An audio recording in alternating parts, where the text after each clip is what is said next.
Good morning, everybody. Welcome back to another episode of the Market Open. We are live. It is Wednesday, May 13th. Thank you, everybody, for being here. It was a really green pre-market, like really green. It's still kind of green. And at 8:29, I was just going through some charts in the morning. And then everything went down. And I remembered that we had CPI yesterday that the market cared about for a couple hours and the market didn't care about. And we had PPI today. And honestly, I was going to start with a different story, but this story has taken over the other story because it is obviously affecting the global capital equity markets. Folks, this is the worst print we have seen since 2022. Fun fact, I started doing the Market Open in March of 2022. So, I started the career, I guess, that I have of doing this show with very ugly inflation prints. And it's taken me back a couple years because this is nasty. Headline PPI, 6% versus 4.9. 6% it's literally feeling like 2022 type of levels because it is from 2022.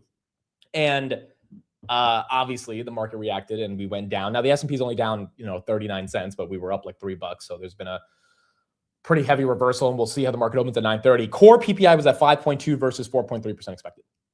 I think a bad PPI was baked in, but not this bad. A bad PPI was just like yesterday. A bad CPI was baked in, but not as bad as it came in. Now, granted, 3.8 versus 3.6, the market can live with 20 to 30 basis points of being off or on in a certain direction because it is what it is. That's just the nature of markets. The market cannot live with 150 basis points, 1.5% of a divergence between the expectations and the reality. Now, the majority of this is still energy. So the bright side is that if energy goes down, aka the war comes to an end, then the market can be forward looking and we should be able to not have to deal with how badly this is. But man, that was an ugly print. I don't know how much the market's gonna care when we open. Again, the market cared yesterday on the 2-hour dip that we had, and we'll talk about kind of what happened yesterday and how the recovery has taken place. Micron right there, 7.99. It was at 8:15 in the morning, up from 7.09 yesterday. Corning fell all the way to 190. It went up to 210 in the pre-market. Now it's at 207. You have a variety of different stocks in the semiconductor space that obviously made a massive move down. Intel was at 115, gapped up to 125 this morning, had a new announcement with Google. Google, SpaceX. Intel is just really making a lot of good announcements and progress. That stock now at 123 after being at 125 in the pre-market, still up 2.35%. AMD fell to 425 last night, gapped up to 450 pre-market, now at 452. So I think the broader question is going to be how much does the market actually care about this report? But yeah, it was a pretty ugly report. The other thing that's really upset about this is, one could argue it's stagflationary as well, given it's up 1.4% month over month. The other question about this in terms of what's happening with PPI is the rate hike probabilities. So now we have 0 cuts priced in for 2026. The probability of a rate cut going into April is pushing 30%. And as a result of that, it's going to beg the question, do we legit get a hike anytime soon? Or will Kevin Warsh at least be able to make us neutral, even if we don't hike going into the rest of the year? Again, maybe there's 2 reasons why this stuff doesn't matter, even though you're seeing some of the, the knee-jerk reaction in the pre-markets. The first reason, obviously, if the war ends and oil comes down, the market's going to overlook a lot of this stuff if energy is the corresponding reason for all this. And that really is something important to care about. Yes, it is bad for SoFi technically because they don't get rate cuts, but SoFi did reiterate their guidance without rate cuts. So, maybe that's okay. But if all of this is not because of some crazy tariff policy or something that's fundamentally structural underneath the economy, like crazy money printing like 2021, then the inflation is not some battle that the Fed is going to have to fight. The inflation is going to naturally come down if the president, if Trump ends the war, right? And oil comes down. And, I know there's a lot of logistical problems to get oil to be back to where it was before all the refineries got bombed and things of that nature. But still, the market will hopefully be able to be forward looking and oil prices will meaningfully come down. And if that could resolve all the issues, then we're okay. Oil, by the way, 102.7, up another 0.5% in the pre-market. The other reason why this might not matter outside of the war coming to an end is the AI CapEx build out continues to be incredibly resilient. And if the thesis, which we'll talk about Nebius earnings in a second because they absolutely demolished earnings. If the companies that are part of this AI revolution continue to put up Nebius type of level of earnings, I don't know how much the street is going to care. And quite frankly, I don't know how much individual investors are going to care of selling their stocks and selling their Nebius because they're afraid of, PPI prints. So I guess those are the two kind of core arguments around why PPI doesn't matter, but we will see when the market opens. I mean, yesterday we said CPI didn't matter, and then it did matter for a couple hours, but then the dip got bought and it doesn't matter, right? So like it matters in waves, but for those that are just joining, honestly, one of the ugliest prints that we've seen in a long time. And hopefully it's just because of oil. And if oil eventually comes down, then we might be okay. So that's what we got on PPI. Good morning, good morning, good morning. Thank you everybody for being here. Let's start off with the earnings and let's go deeper into what we got today. AI is deflationary as well. That's going to help solve it. That is also true. That's also something Kevin Warsh believes in. We're just going to need to see the impact of AI being deflationary in the numbers, I think, for the Fed to react. Remember, it's not just Kevin Warsh. It's these other Fed governors that a lot of times don't agree with the Fed chair. So he's going to have to compel and convince them that AI is deflationary enough for us to not hike, which hopefully he'll be able to. But if he can't, he's just one person at the end of the day. Layoffs, ironically, is going to be the way for him to make his point that it's deflationary. But, that's not necessarily the best to see in the broader market. Regardless, hopefully the market doesn't care too much about it. We'll see at 9:30 when we open up. But obviously PPI, not the best thing that we got today. Nebius, this was just an unbelievable quarter. It hit 214 in the pre-market, 206.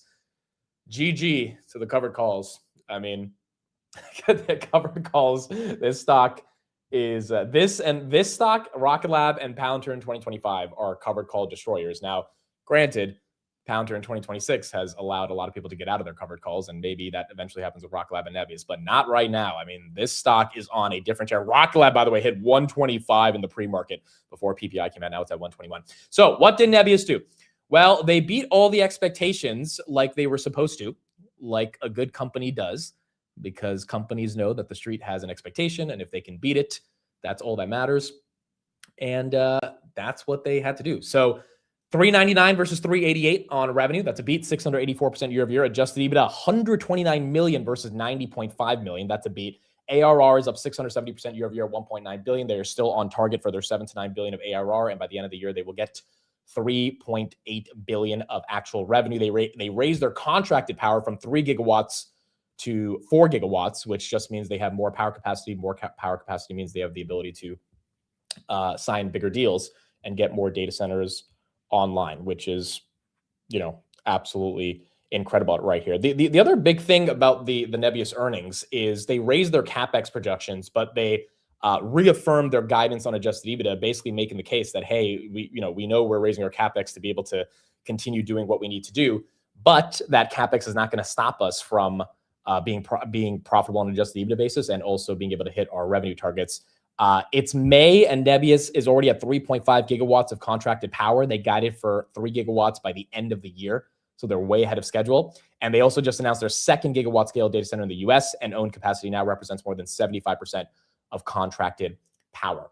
I think they have just once again shown that they are the ultimate neocloud that's out here, because they're not trying to just be a neocloud. And I think that's the big thing about Nebius. They're trying to be a diversified, full stack company when it comes to actually building at scale a modern form of infrastructure for inference, which the team at Nebius really does believe that inference is going to be the future, and they should be at the core of being there to allow that inference future to become materialized. The other thing is they only lost 33 cents. The street thought they would lose like 70 cents. So yes, they are unprofitable, but 40 cents. I mean, negative 40 cents, dude. I wonder, could these guys give us profitability in 2027 on a GAAP basis? Like adjusted EBITDA wise, they're profitable, but on a GAAP basis by 2027, if they end up becoming profitable, I mean, it's really hard for these business models to get profitable. If Nebius inks out even a couple cents of GAAP EPS, which is not what the stock is rated on from a multiple perspective, but if they do, I think that would be pretty damn bullish to see. So look, at the end of the day, this is the full stack neocloud and execution at scale, and they're doing it right in front of us. 206 up 15%. The street's obviously very excited about it, and I think the street has chosen, who they want to give the reins to. The fact that CoreWeave did not get this type of reaction also shows that the lack of diversity in CoreWeave's business model is part of the reason why Nebius is getting this much love. Nebius also has a lower market cap than CoreWeave, but I mean, it's kind of getting close. Nebius gets about 10 more billion, and they will be the highest valued neocloud that is out there. 206 right here in the pre-market, up 15%. It was at 212 before the PPI ended up coming up. So congrats, Nebius right there. Absolutely monster move, 206.97. The management team is also just incredible. Even the way they've been, like Roman, the way that he's been tweeting about the results, like it looks like they're having fun with what they're doing. And that's the coolest part about this management team. They're also, founders that really believe in the products and services that they're building. The acquisitions that they've done as well have been pretty strong. So, I mean, just at its core, it's an incredible quarter. And I think this stock, I don't know if it falls back below 200. I mean, it could, just given the macro stuff. It fell to like 175 yesterday, but this is a completely different reaction than a few quarters ago when it was at 140 and fell to 100. And obviously the street now heavily believes in their guidance. So that's what we got on Nebius, and that's what you're seeing in the numbers. EOSE, this one took a 50% dump back in February. It's up 20% in the pre-market. They beat by 155% on EPS. EPS is up 160% year over year. They actually put up some profitable GAAP EPS numbers versus negative expected. Revenue is up 445% year over year, 56.9 versus 56.4. They beat by 1% on revenue. So EOSC as well, you're seeing some of these energy plays that are coming back to life, and they're getting a lot more attention as well, as the street is starting to kind of forgive them for some of the management mistakes, which EOSC had a pretty big mess up with management back in February. BABA, China's not doing the best, and we'll talk about Trump's trip to China in a second. EPS, the street expected they would do 84 cents. BABA did 9 cents of profit. Street wanted 35.7. They did 35.28 billion in revenue. I haven't gone through the BABA call. It's down 2.6% right here, but I mean, some of these Chinese companies are just not really doing what they need to do in the age of AI. BABA is basically like Amazon and Google combined for China. I know it's not literally that, but like it is one of the most important companies in China. And the fact that they're missing this aggressively on their estimates, not a good thing. Not a good thing. So yeah, BABA right there, pretty ugly, but Nebius and EOSC, not too bad in terms of the results that they put up. Rocket Lab right there, 3.82% of the pre-market. If you are just joining, we got PPI. It was an ugly print. We'll see if the market actually cares about it. Headline 6% versus 4.9% expected, and then 5.2 on core versus 4.3 expected. So a double miss and a pretty ugly double miss as that at that as well. Okay, let's talk about China. We got some news last night, and well, that news is pretty substantial, and it's why Nvidia hit all-time highs. It's at 224 right here. It was at 226. It started hitting those levels last night. Why? Because every report told us that Jensen was not going to be going on the trip. And late last night, it was seen that Jensen is on board Air Force One, and the street loved it. Again, in the words of Jensen, you're not talking to someone who woke up a loser. So maybe people tried to hide that Jensen was going on this trip for whatever reason. But nonetheless, Trump has him on the trip, and there he is. And so I think obviously the street's very excited about it, because you've got two leaders, Elon, which Tesla pumped a couple of days ago when it was announced that he's going to China, and now Jensen. The street, I think, just thinks they're going to be able to get some deals done, or hopefully walk away with some better news. This is the video right here of Trump in Beijing. You can see Elon and Jensen in the back. If you just caught it, there's Elon walking behind Trump, and there was Jensen walking right below him on the stairs. There was Jensen right there walking down. So we got a lot of American business leaders going to China.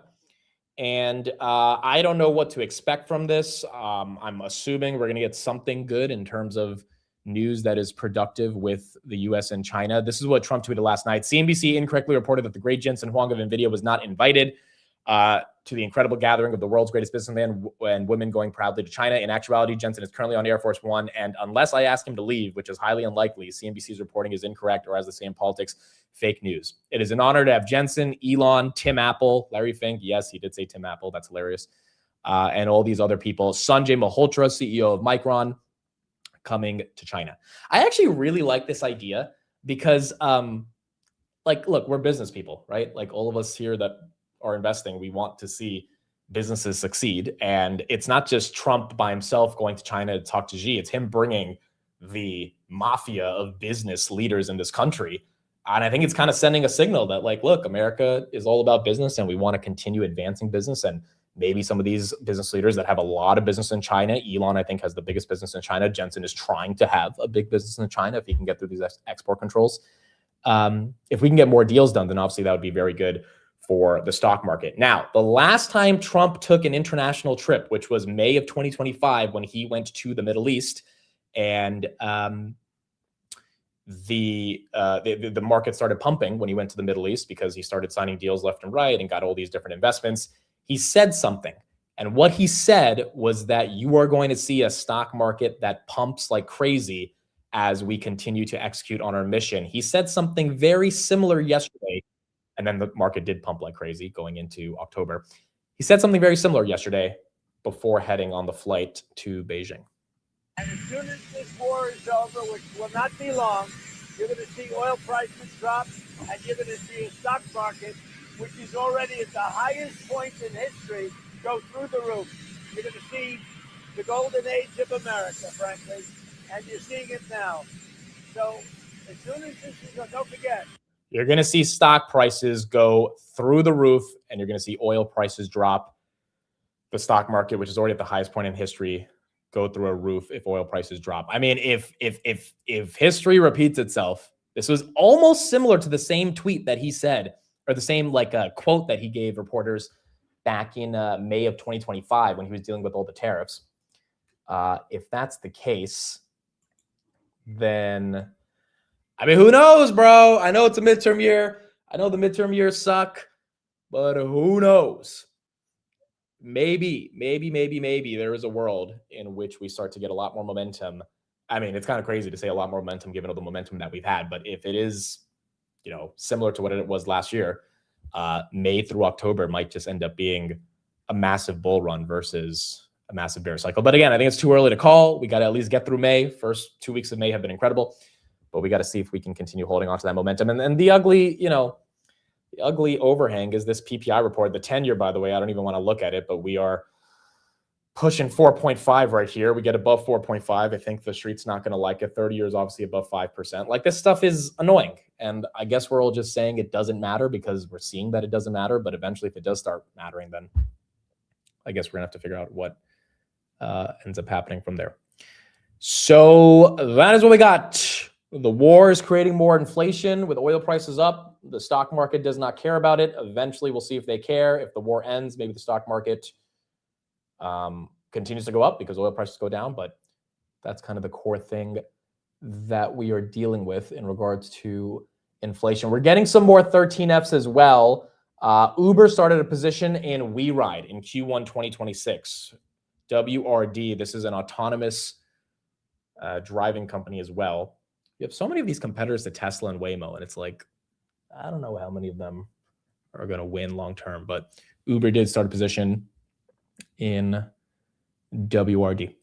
Okay, let's talk about the dip that happened yesterday and talk a little bit about what's kind of going on right there. Amit, did you buy Corning? Yes, I did buy Corning yesterday, so that was my dip buy. So I bought 2 stocks yesterday, Corning, which I will have a lot more due diligence coming on soon, and Akamai. We talked about this last night with Jason. Akamai, in the context of CDNs, they have likely a deal with Anthropic, which gave them a lot of leverage. And basically, if you think we're going to have more agents, we're going to need more inference, we're going to need more content delivery networks, and Akamai is the best one. And then Corning, something that's really important to understand about these guys is they had a $6 billion deal with Meta. If you look through the transcript on their earnings call, the CEO, Wendell, specifically said, we have 2 similar deals like that. When they announced those deals, and he said they're going to be that much or more, aka $6 billion or more, I think the stock is going to re-rate. Is the stock expensive? Yes, but a lot of these, stocks are expensive at this point. The question simply becomes, when does that re-rating happen in excess of what's already happened and how the market interprets it? But then there's also the fundamental thesis behind Corning and optics and photonics as well. The interesting thing about the dip that happened yesterday is So Micron, right? 709 to 803 right here, hit 817 in the pre-market. I looked at a lot of charts last night, and I looked at a lot of the price action between the charts. I was kind of comparing them overnight. I am starting to get convinced of a thesis that I had back in January, which led me to sell out of my copper position, which actually was really good for me at the time because, it ended up collapsing pretty badly. Copper is now trying to make a comeback, which is that a lot of these names are following each other. And what I mean by that is in January, I kind of realized silver, copper, gold were all kind of following each other. And that even though there was a copper thesis that was legitimate, it didn't care because it would just follow silver. If you look at all the semis, Qualcomm, Micron, Corning, AMD, Oracle, they're all following each other. Like yesterday to a T, if you put their charts on each other, they all went down at the same time. Some of them went down worse than others, but Qualcomm was down 20%, Micron was down 10%, GLW was down 7%. The point is they were all down a lot, and they all went up a lot at around 1:47 p.m. when everything reversed.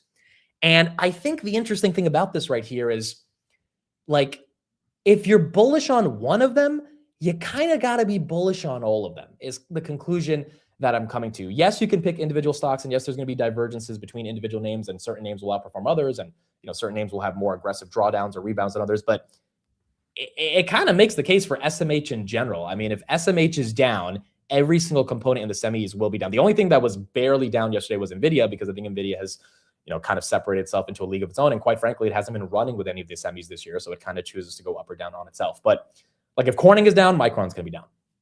If Micron's down, all the CDNs are going to be down. If SanDisk is down, then the photonics names are going to be down. I mean, Lumentum, this thing was down 8% yesterday. Now it's up 3.75%. Micron's up 4%. They're both, it was down. Lumentum was down 5% yesterday. Micron was down 4% yesterday. They're both up 4% in the pre-market. It's one of those things where it's very similar to each other. So it's kind of just like, yeah, it's definitely algos as well. But I also think this trade, no matter how you're playing it, you've got to pay attention to every single name in the trade. And there's obviously like 10 of them that are kind of the big ones. But being selective here is valuable, but also you're part of a group even when you're selecting, because I find it hard to believe that one of these semiconductor names is going to go to the moon while the others are all being dragged down. Now, obviously, if there's earnings or a big, event or an acquisition or something, yes, that is going to create a material difference in some of these names, like a Wolfspeed that got pumped by Citrini yesterday. And that stock is up 20% in the pre-market, but the majority of them go up and down kind of at the same time. Together. Yeah, memory goes together, optics go together. I would agree with that. Corning and Nebius aren't necessarily moving with Micron. It's just yesterday when everything started falling at once and then everything started reversing at once. I think if we get a serious drawdown, you're not going to be safe if you're in any of the names, I guess is my point. You will have outperformance if you're in one name versus another. If there's a certain headline around memory that's important for Micron, or a certain headline around photonics that's important for Corning. Or to the downside, if there's a bad headline, right, those are going to be affected more deeply. But if you're in the bucket of names that the market has basically said, this is all we care about, we're going to sell off Meta, which is down the pre-market. We're going to sell off Microsoft. We're going to sell off software, which it was disgusting yesterday that software couldn't get even a hint of a rotation from the semi sell-off, which is why yesterday was also so funny, because everyone was like, okay, I'm going to go long ServiceNow today. And ServiceNow was red along with semiconductors, even though Micron was down 10%. So it was just an ugly day for everything until we got the reversal.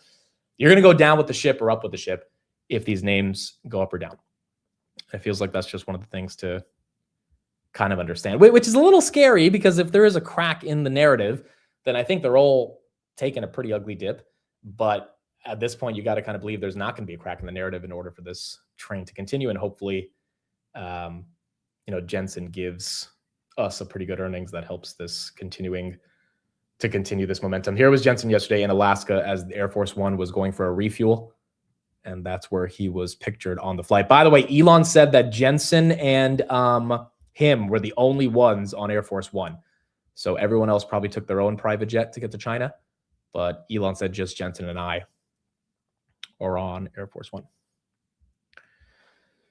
Texas Instruments was only down 1%, didn't follow everything as well. Yeah, that's fair. There's certain sectors, like an analog semis stock, that's not going to follow the exact trend. And I think there's some value in looking at the different stocks that are diverging. But I'm curious now on today's action. Like I like over the next, and now that we had that drawdown yesterday, for whatever reason we had it, let's just chalk it up to CPI. We got the reversal intraday. Pre-markets were basically at all-time highs across all these stocks. I mean, Micron was basically at almost 818. Corning was almost at 215. Now it's down a little bit because of PPI. When the market opens, I'm curious, how do these stocks move? Do they move in a bucket? Do they go together? Does one stock get hit pretty bad while the other stock goes up? Because right now they're kind of looking like IGV, where even though Shopify and Palantir are super different companies, they're moving together in the software space. And they probably shouldn't be, but nonetheless, that's kind of how the market is framing them right now. Micron right there, 805. That's up 5% pre-market. SMH up 1.5. Lumentum up 4.5%. NVIDIA 1.76.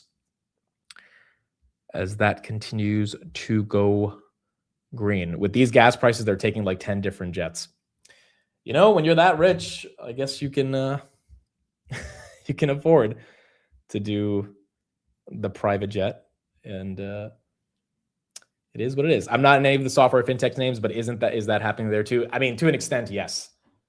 Which is that's kind of my point, though. Like the fact that the semis have become stuck together as a group, I think this is kind of like my working thesis on them.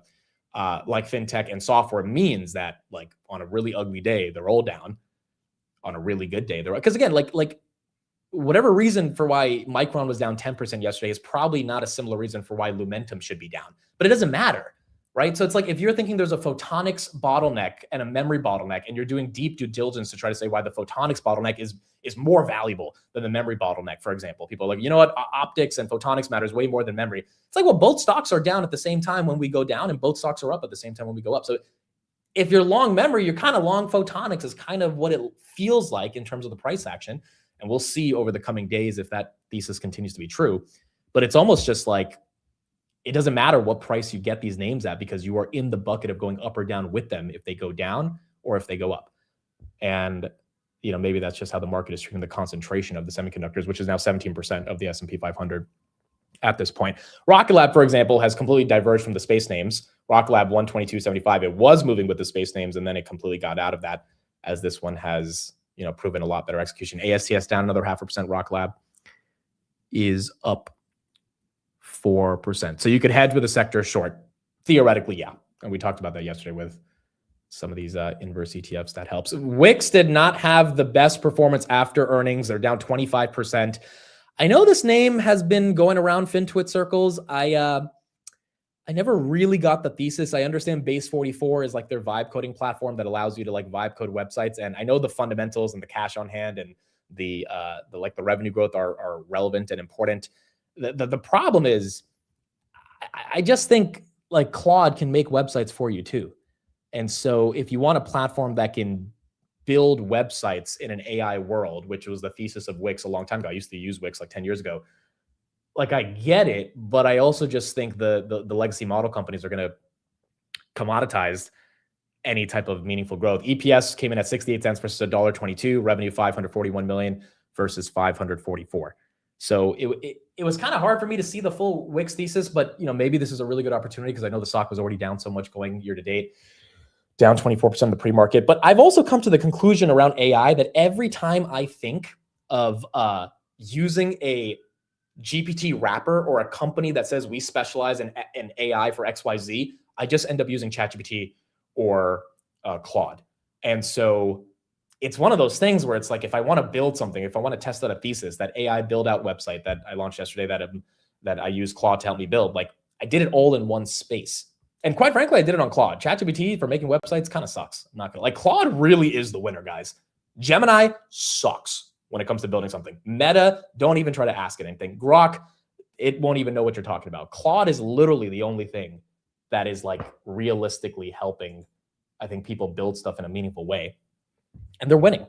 So the question then just becomes, you know, why use another platform if it is doing well? So that stock right there, down 25% in the pre-market. Again, Baba kind of sucked on earnings, down 2.4%.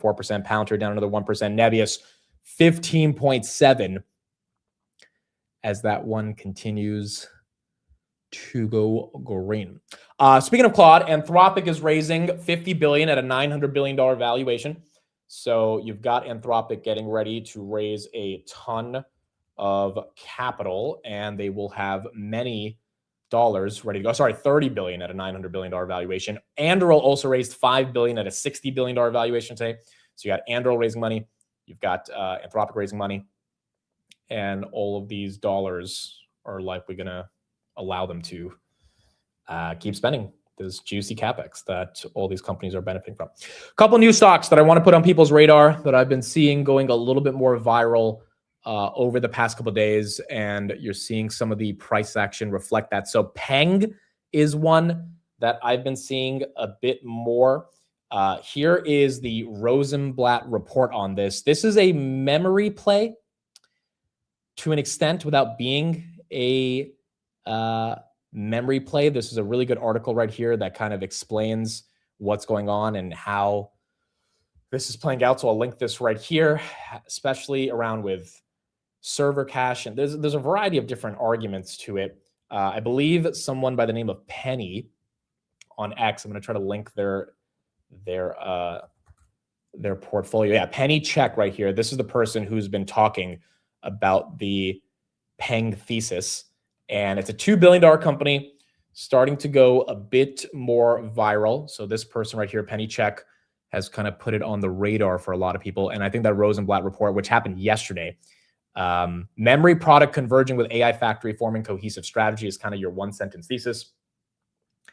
And that stock right there is starting to see a lot of that momentum. Considering the AI market's increasing need for optimized memory subsystems and how agentic AI has accelerated corporations' adoptions of internal AI systems, we are increasing our Peng valuation, moving our price target from 32 to 54. Now, you might be thinking, okay, wait a second, it's already at $52 in the pre-market. So, the person's price target was at 54, therefore I missed the boat. Maybe, but in this AI market that we are witnessing, the price target is irrelevant, because when retail and institutional investors grab a hold of a new name that is specifically in the center of a supply chain bottleneck, in this case memory, and it's one of the names that is being used to optimize that, yeah, you can't look at the 6,200 price to earnings on this. You kind of have to look deeper. Amid there are so many of these $1 to $2 billion companies that have all risen lately, it's hard to spend time investigating which one. I agree with you, and I spent like 5 hours yesterday after the market closed looking through a variety of them. I'm going to have a Substack article coming out soon. It's going to have 15 to 20 names that I'm specifically looking at. I will also have a section of that on the website. There will be separated from large cap, mid cap to small caps.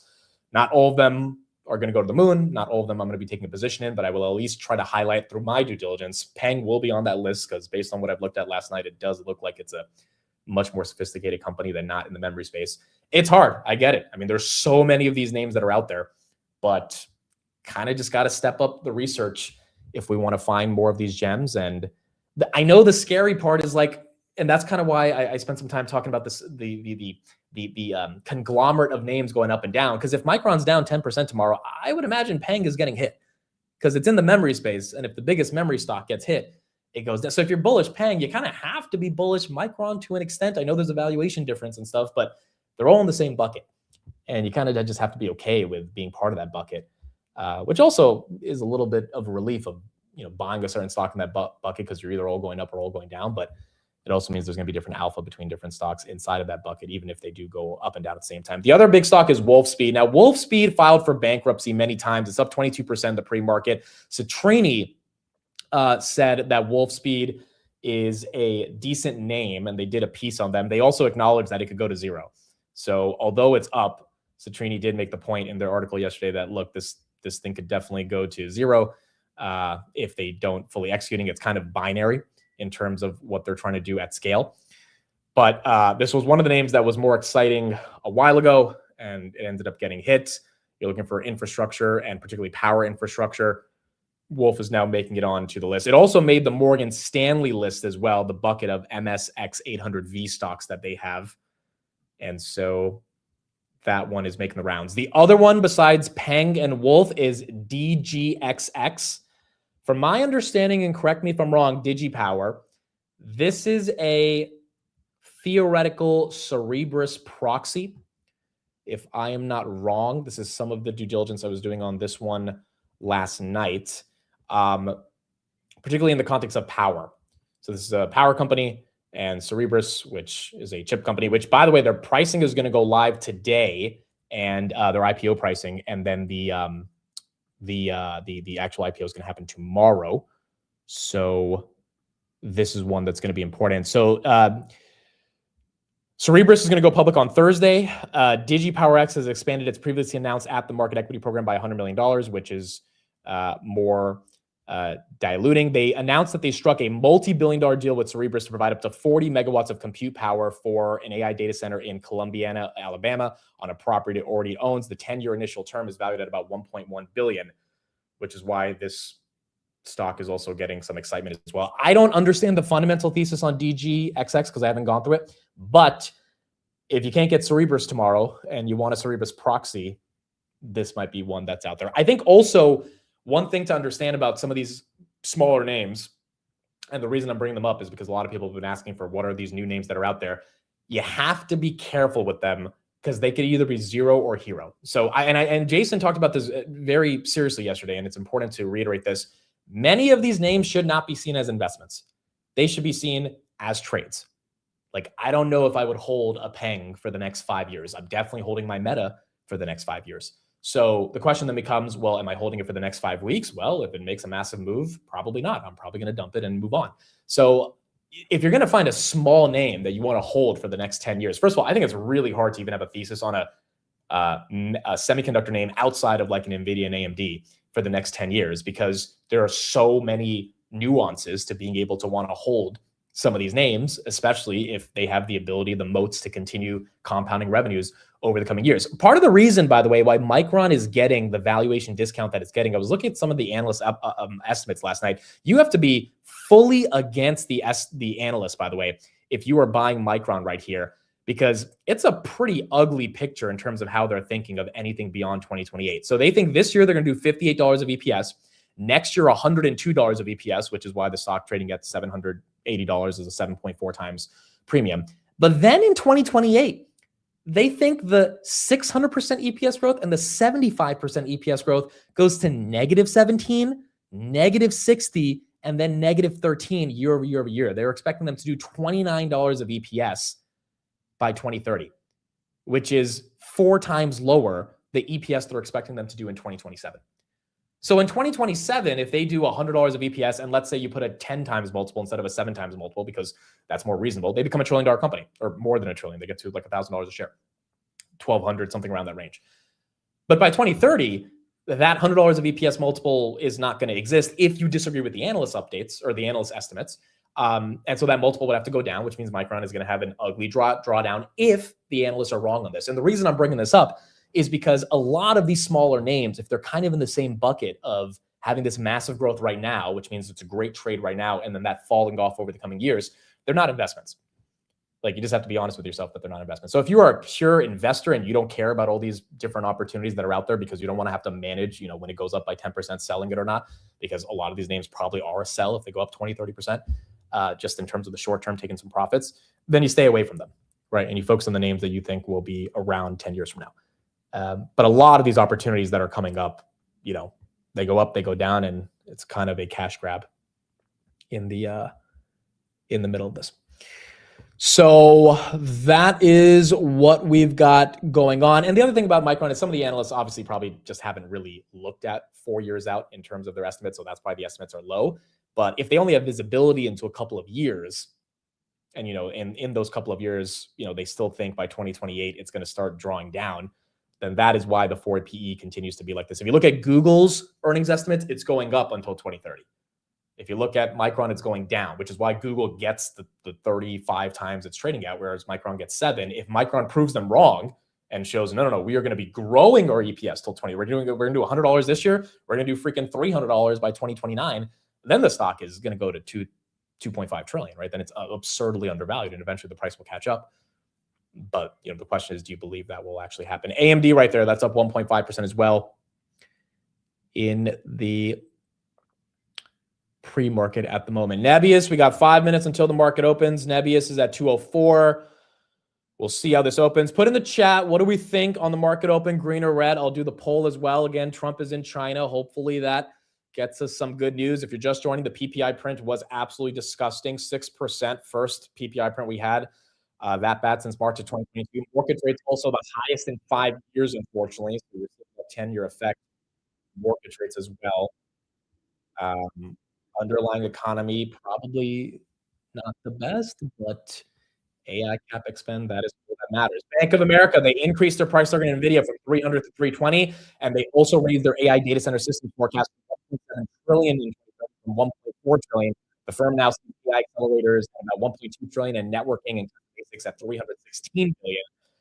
They think there's going to be plenty of capex that is spent over the coming years on AI. Morgan Stanley, they said, hey, S&P, we said 7,800. Yeah, scratch that. We think 8,000. Why is the market?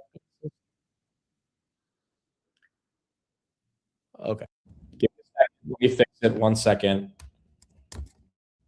Why is it randomly being weird here? Let's fix this. Okay, so let's move this to this. Okay, and then we'll move this to this. Okay, how about now? Good, good, good, good, good. Yes, yes, yes. Should be okay. Yes, yes, yes, yes, yes.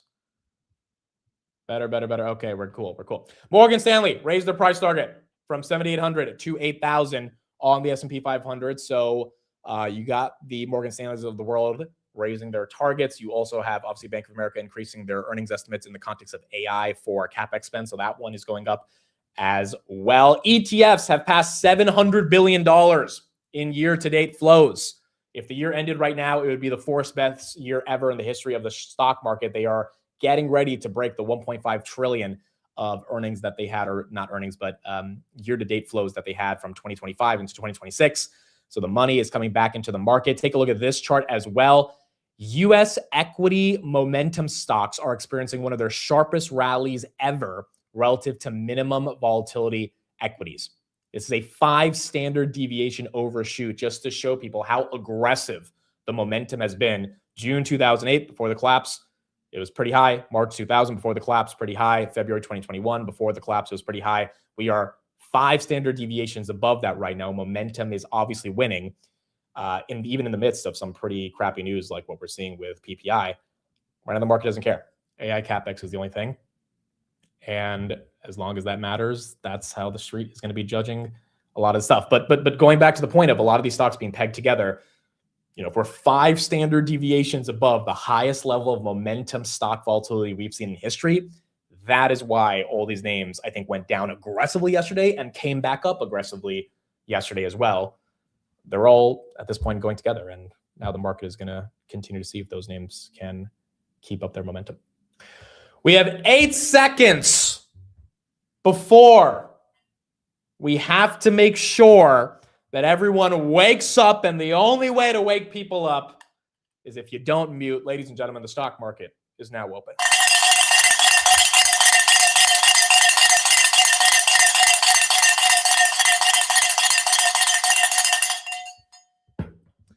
All right, wake your ass up. Let's get into it. S&P 500 opens basically flat, 737.97. Basically flat, 730.97 is what you got on the S&P. Nebius, 205, that's up 15%. That's green. Micron, 810, that's up 5.67%. That is green. SMH is up 1.74%. It was down yesterday. It is up today, recovered intraday last night. Still slightly down from the highs of yesterday, but green nonetheless. NVIDIA, 225. We hit 226 in the pre-market. Let's see if we get back there. It looks like she has a date with 230. If we can keep up some of this momentum, 225 on NVIDIA as that goes green. AMD back to 453, fell to 427 yesterday, and that was your dip. Software, no surprise, that's down. Micron, 804, that's up. Lumentum, that's up 5%. You're green. NVIDIA, 225. CoreWeave, 111 from 101, that's green. Rocket Lab going for 125 again. That is green. Meta below 600. That's down. Marvell got upgraded to $200 today by Bank of America. 169.44, 2.94%. Obviously, the Google TPU news got them really excited over the past couple of weeks, and that's what's had the re-rating. But that is green. Qualcomm at its worst day since 2000 yesterday. Still having its best month in the past 5 years, as it's up 40%. 212 right here. It was at 240. Fell to almost below 200, but that is green on the day, 1.2%. Nokia, 1373. That's up 4.2%. Baba, are we down? We are down. Not the best earnings, 2.9%. They missed on the top and the bottom. Alibaba, 2.61% down. ARM is up 1%. Kopin is up 2.34. This one pumped up to 7 yesterday, then fell all the way below 5. Now it's back above 5, 549. That's up 2.64%. VG had a great earnings.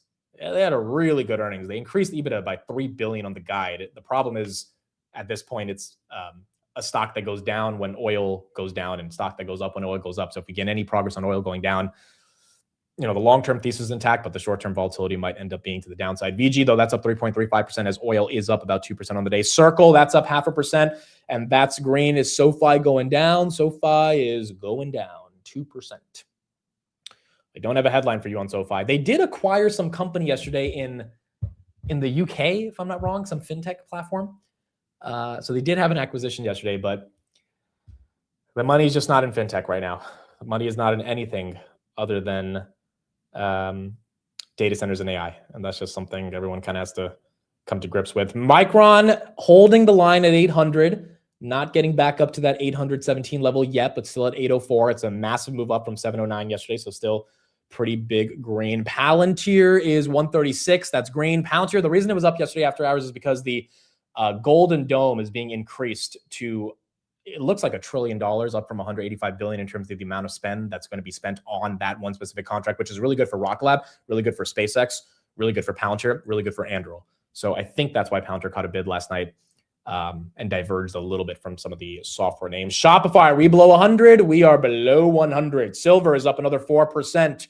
You got the silver rally continuing. Gold is not participating. So silver is at 87. You would think gold would get closer to 5,000. We're not there yet. Nebius right there at 203. S&P still red. AMD at 450. But silver's up. Penguin, that's up 17%. Wix is down 27%.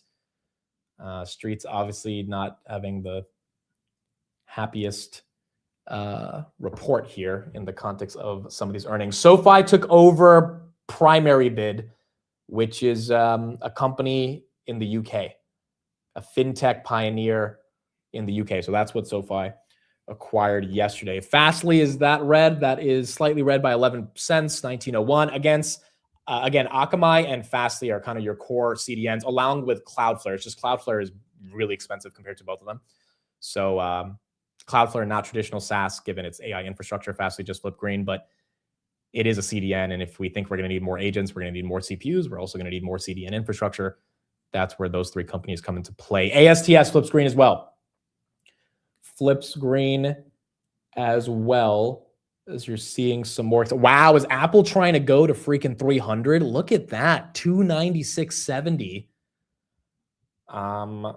Apple, quite frankly, hasn't done anything outside of show increased sales growth.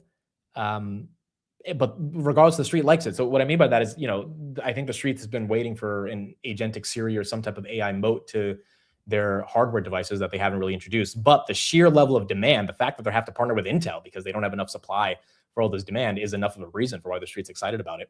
And then at WWDC, if they actually show off some like serious AI stuff, then maybe the street re-rates it again. NVIDIA, are we going for 227? We did. We touched 227. 227 is just such a sexy number in my opinion. 227. I've just always liked that number, 227. I've always liked the number 27 in general, but 227 looks legit. So let's see if we can get a close above 227 today. 226 right here on NVIDIA, starting to finally catch up with all these other AI names that have been out there. Intel, 121. 121. What, you guys have never had a number that looks cool to you? Like, it's a cool number, okay? I always thought it was a cool number. It's not weird. It's not a weird thing to think a number looks good. 228 does look better, though. I agree. In the context of NVIDIA, 220. That's an old comedy TV series? Really? 227 was a great 90s show? Is that a thing? I'm going to look that up today. Wow, I did not know that. NVIDIA now getting a little bit of rejection right there, 225.90. There used to be a sitcom called 227. Well, what was it about? Why would you name a sitcom 227? That's so interesting. Corning, that one looks like it might be going red. Micron loses 800. This is what I mean. This is why I was talking about in the morning. Like these stocks are they're pegged together. Micron loses about $11 at the same time Corning loses $7. Let's see if these names actually flip red right here. Or maybe it's just some people taking some profits from yesterday. Rocket Lab 122. Nubank, that's down 3%. Nubank's being priced like it's going out of business.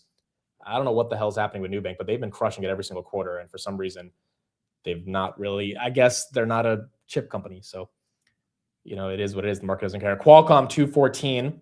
Robinhood getting wrecked as well, below 76. Where's Bitcoin? Are we below 80? We are below 80 officially. Below 80. Nebius, are we still 203? We are 198. Okay, so all of these names outside of NVIDIA getting a little bit harder of a hit. AMD just went red. Wix down 30%. My goodness. The numbers weren't even that bad. It's just, I think the street's like, if you can't prove that people are using base 44 to build stuff over cloud, then we're just not going to buy the stock. And that's why it's getting hit. Micron, 817 to 787. So you got a pretty ugly red candle right there. Corning officially goes red. EOSC was up 33%. EOSC is now up 16%. So still a big move. But it is down from those 1190 highs. SanDisk also taking it. If you're long one of these names, you're long all of these names at this point. Maybe it's premature to make that conclusion, but based on the price action yesterday and based on this early price action today, let's see what happens over the next coming days. But I have a funny feeling that if one of these names starts flipping green, all of them will start flipping green, which just means they're pegged to each other. And at that point, it's almost like you're stuck in the software names. You're just stuck in the names that are not software, but nonetheless, all the software names go up and down together. Look at ServiceNow, 3% down. 3% down on ServiceNow. Salesforce as well, 3% sale. Is this a 52-week low for Salesforce? This is $4 away from being a 52-week low for Salesforce. Oh my goodness. Wow. All right, Salesforce getting dumped right here. Shopify as well in the software sector, so it goes down. 97.24. Melly, is that up? Melly is also down 4%. RVI is probably catching a bid because of OpenAI. It has to be because of OpenAI. I don't know any other stock inside of that fund that's going green, or like that's being re-rated in the private markets. It's not Databricks. It's not Stripe. I would imagine it's OpenAI. So to me, this is just a proxy on OpenAI at this point.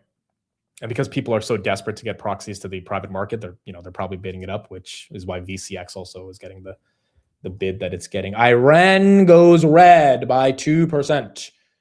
That is also down. SoFi getting hit makes no sense. They're growing 50%. They're down 50% from all-time highs. I feel you here, but once again, it's just not what the market cares about. The worst thing about how this market is showing up is if you're in the semis and you're down a little bit, who cares? Because you're up so much. If you're in anything else besides the semis and the semis go down, as per yesterday's price action, they took everything down with them. So it's not like you can be like, oh, people are buying SoFi because Micron's down. It's like, no, people are selling SoFi and Micron. And so you might as well just be in the name that at least goes up a bit, right? But it's just hilarious kind of how it's playing out. Take a look at that. Micron goes green. Guess what goes green? Corning.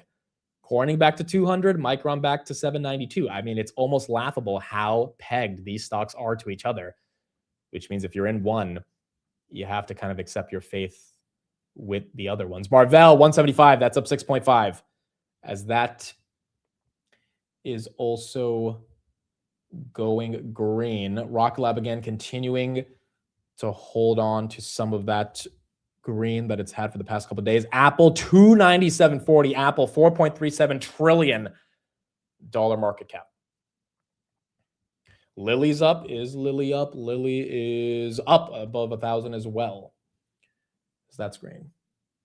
Garcia says market up, software stocks down, market down, software stocks down more. Yeah, pretty much. All right, put in the chat, when do you think the software rotation will happen? I'm curious what people think. When do you think? Put a date, a time, a year.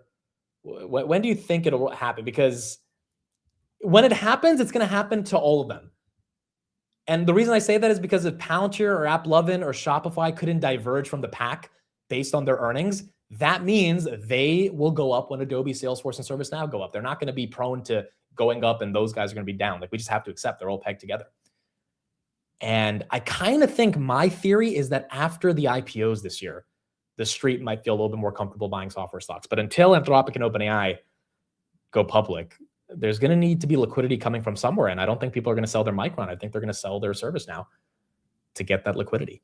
Because to buy OpenAI or Anthropic, you need the money to come from somewhere, right? Like, where's it going to come from? And it might end up coming from again, some of the losers. See a lot of people saying 2027 after the election, after the midterms, in June. Well, the thing about June and July, again, we looked at a bunch of charts yesterday. June and July tend to be horrible for tech stocks. Like, that's just historically what happens. Software names are still information tech and communications at the end of the day, right? So like a ServiceNow, a Salesforce, if June ends up dumping the semis, I wonder if that rotates into the software.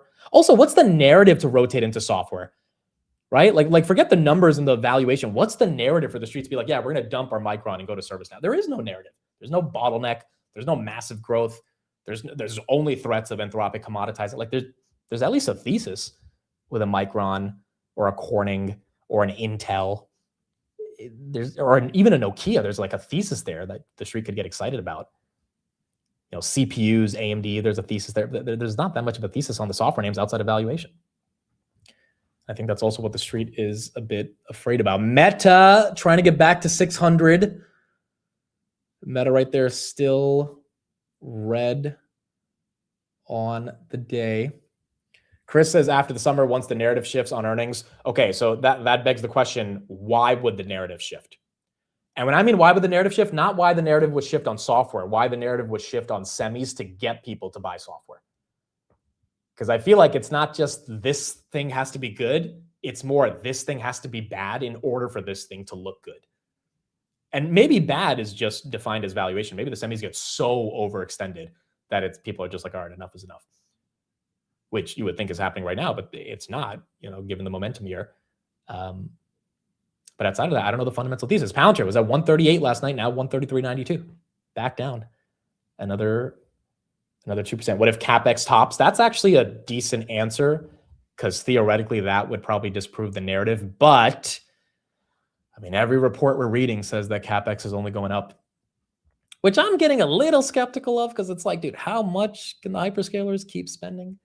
And it's not about CapEx going up or down. It's about the growth of CapEx, right? So if Google's doing 190 billion of CapEx this year, next year, if they don't do, 220 billion, that growth, actually, I think they need to do a lot more. They need to do like 250 billion for the rate of growth to continue.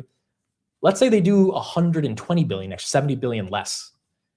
I mean, I would wonder a lot of these companies would start to, be questioned in terms of how much legitimate sustaining earnings power do they have. But if we're so compute constrained, why would Google spend less, right? Like that's the simple bull case against the argument around CapEx going down. Micron back to 794, Lumentum up about 2.28%. A rate hike, I feel like that would hurt everybody though. Stock-based comp is so excessive in many software names. That is a hell of a point. If anyone looks at the stock-based comp as a percentage of revenue in these software names, it is horrible. Like it is horrendous. And, I think the only reason Palantir kind of gets away with it is because they have so few employees and they have such good talent that, they're able to say, look, we pay our employees a lot, even though their SBC as a percentage of revenue has come to Palantir's SBC as a percentage of revenue in 2020 was 75%. 75 cents on every dollar of revenue they brought in went into their employees as stock-based comp. It was ridiculous. So now I think it's at like around 25 to 30%. But the point is, like, there's so much money on SBC, and then you have to hope that your seats business model kind of sustains itself, and you're paying all these employees to, sell the software, which is a sales force that you also have to keep employing more people. Like it just ends up ruining margins. And that's another thing I think the street is not excited about. Nebius loses 200, 196. 196. Bitcoin losing about $500. 79,000. AMD 441. That was a pretty big drop. 457 to 441 at once. Nvidia also losing 227 to 223. And then I ran down 3%. Zeta down 3. Rocket Lab just lost 120. It was at 127 this morning as well. 119 right here is Walmart green. Walmart is at a all-time high, or $2 away from an all-time high, 132. Again, if you're just joining, PPI was bad. It was really bad. 6% in the United States of America on producer price index. Expectations were 4.9%. It was not a good print, which could lead to a little bit more volatility today, or the market can shrug it off. NVIDIA 222. The other thing that's interesting about today is, look, what if we have another drawdown of like, I don't know, 8 to 9%, 10 to 12% on some of these names like we had yesterday? Are people going to be conditioned to just buy it the way they bought it yesterday? Which I don't want to say even people bought it yesterday. I mean, I think it was incredibly driven by algos because it was at one specific moment where everything flipped. So people probably bought into not the bottom, but the rally from the bottom as their dip. But if that happens again, then I wonder if people are just like, you know what? Okay, Qualcomm back to 200. Cool. If that's where it bottomed yesterday, I'm buying more today. So we would have to make new lows today to, I think, stop that behavior. AMD falling below 440. And I don't know exactly if that would easily happen. Pesov says yes, because they already bought it. Pesov, it's been 18 minutes. He's like, okay, down 2%. Boom, that's my dip buy. I mean, that's the nature of this market, though, right? That's what's been happening. Oracle, that's down. Navitas up a little bit, recovering from that dilution yesterday. Trump said it was a good time to buy stocks yesterday when it flipped. Yeah, and when Trump said the market's going to go up like crazy after oil comes down, he kind of, like, it doesn't take a rocket scientist to figure out, yeah, if oil really does collapse, the market probably will continue going up. But is the market up so much that when oil does collapse, if it collapses, big if, where it's still at 102.5 on crude, which is up 0.27% today, do we get that dramatic reversal? Oklo down 4 after their earnings as well. Like, at some point, if the 10-year gets up to 4.6, 4.7, which is what happened in April of last year, that's when I think Trump steps in and says, I've got to do something to calm the credit markets down. He's not there yet. He's getting close at 4.5, but he's not having the pain of the stock market go down, which in April of last year, the stock market went down and the 10-year went up. And that's just a combination you can't have. Oh my goodness, Microsoft is $2 away from going below 400. This is kind of stupid. But that's what you got. That is also explaining why Palantir is getting hit as much as it's getting hit. Velo, this one had earnings today. Velo 3D, that's up 34%. Small cap, 534 million. It was at about 400 million before the earnings. Again, this is one of those markets where you have a smaller company, they can put up some results. Revenue was 14 million, up 48% year over year. Adjusted EPS was negative 20 cents versus negative 48 cents. That was a beat. Gross margin 17 versus 7.5%. Backlog of 30 million. Full year guide of 70 million on their revenue. And CEO said demand remains particularly strong in defense and aerospace, where customers are prioritizing scalable, high-performance additive manufacturing solutions. Velo is green. Poet is down below 14, 1362 as well. Micron 788 has not gone red yet on the day,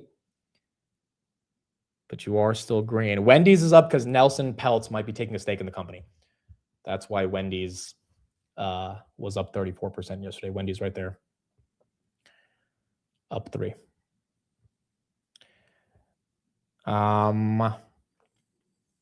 Maybe would you buy Microsoft below 400? I think I'm going to do what I've been saying, which is I'm going to open up a separate brokerage account, buy Microsoft and Meta, and just not look at it. So yes, to your answer.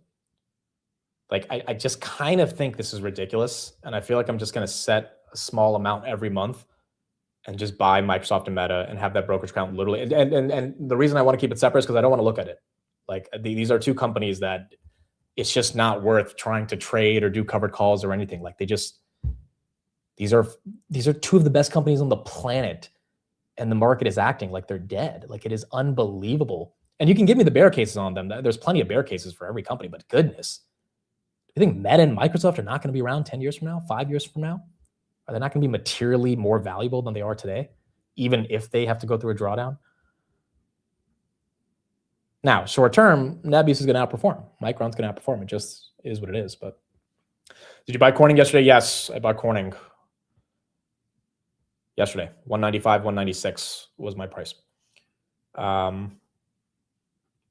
But I think it's, you know, kind of in the same bucket as a lot of these names that either go up or down at the same time. I'll have an article coming out on it soon, and it'll give a lot more of an explanation. Tesla, are we green? Tesla fell red yesterday. Tesla is green, 432, but it's almost, sorry, Tesla's red. It's almost green. It's down $1. It was at 448 yesterday. And now it is still red. Chris says at some point the hyperscalers will cut CapEx growth, especially if their stock gets killed. Here's the thing, and you know, it's a very interesting thought experiment. The stock is already getting killed for some of these companies, like a Microsoft and a Meta. Now, maybe killed is too aggressive of an adjective, but like, you know, the stock is vastly underperforming, even if you look at it on a 5-year basis to their benchmarks, which in this case is the NASDAQ. And they're not cutting their CapEx. In fact, they're raising it. So I like, and Zucks is just, you know, he's like ruthless with trying to achieve Meta superintelligence, and he's far behind. I mean, like no one uses Meta AI. Like anyone in the chat who uses it on a daily basis, please let me know, because I don't think there's anyone on the planet, quite frankly, that actually goes to their Meta AI chatbot and asks the questions every single day, like ChatGPT and Claude. So he's going to have to keep spending on compute, researchers, equipment to be able to get there. Microsoft's going to have to keep spending to support Azure. So I kind of wonder, even if their stock gets killed, will they just tell shareholders, hey, it's either that or the stock's going to go down even more if we stop spending? And then boom, you know, the CapEx life cycle continues, which means the Marvells, the Microns, the Intels get all the benefit of the AMDs outside of the Metas and the Microsoft. ServiceNow, that's down to Intel. Intel is down as well. Intel was 125 in the pre-market. So this one kind of getting closer to where it was last night, 118.89. You're seeing a bit more red. I don't even know where to access Meta AI. Yeah, it's literally a different app that people don't even know they have to download. Now, granted, their internal models like MetaMuse Spark has been strong. Oh, by the way, the Meta employees are protesting the tracking device. Nebius, by the way, back up to 200. There's people inside of Meta that are trying to get all the employees to sign a petition on stopping the AI software that Meta has implemented into their company computers to track your keystrokes to figure out how productive and efficient you are. Marvell, 10% on that upgrade from Bank of America today. Amazon's implemented it. Square has implemented it. Meta's the next company to implement it. And so, yeah, some of the employees are fighting back against that. Now, if I'm an employee at Meta and I'm doing my own work and some person comes up to me and says, would you like to sign this petition?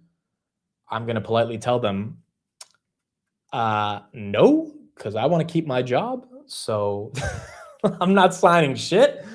I don't let them track me. I'm supposed to be working anyway. They can see whatever keystrokes I'm doing. I'm keeping my job first and foremost. Okay. I'm not giving Zucks a reason to be like, oh, Amit signed that petition. Cool.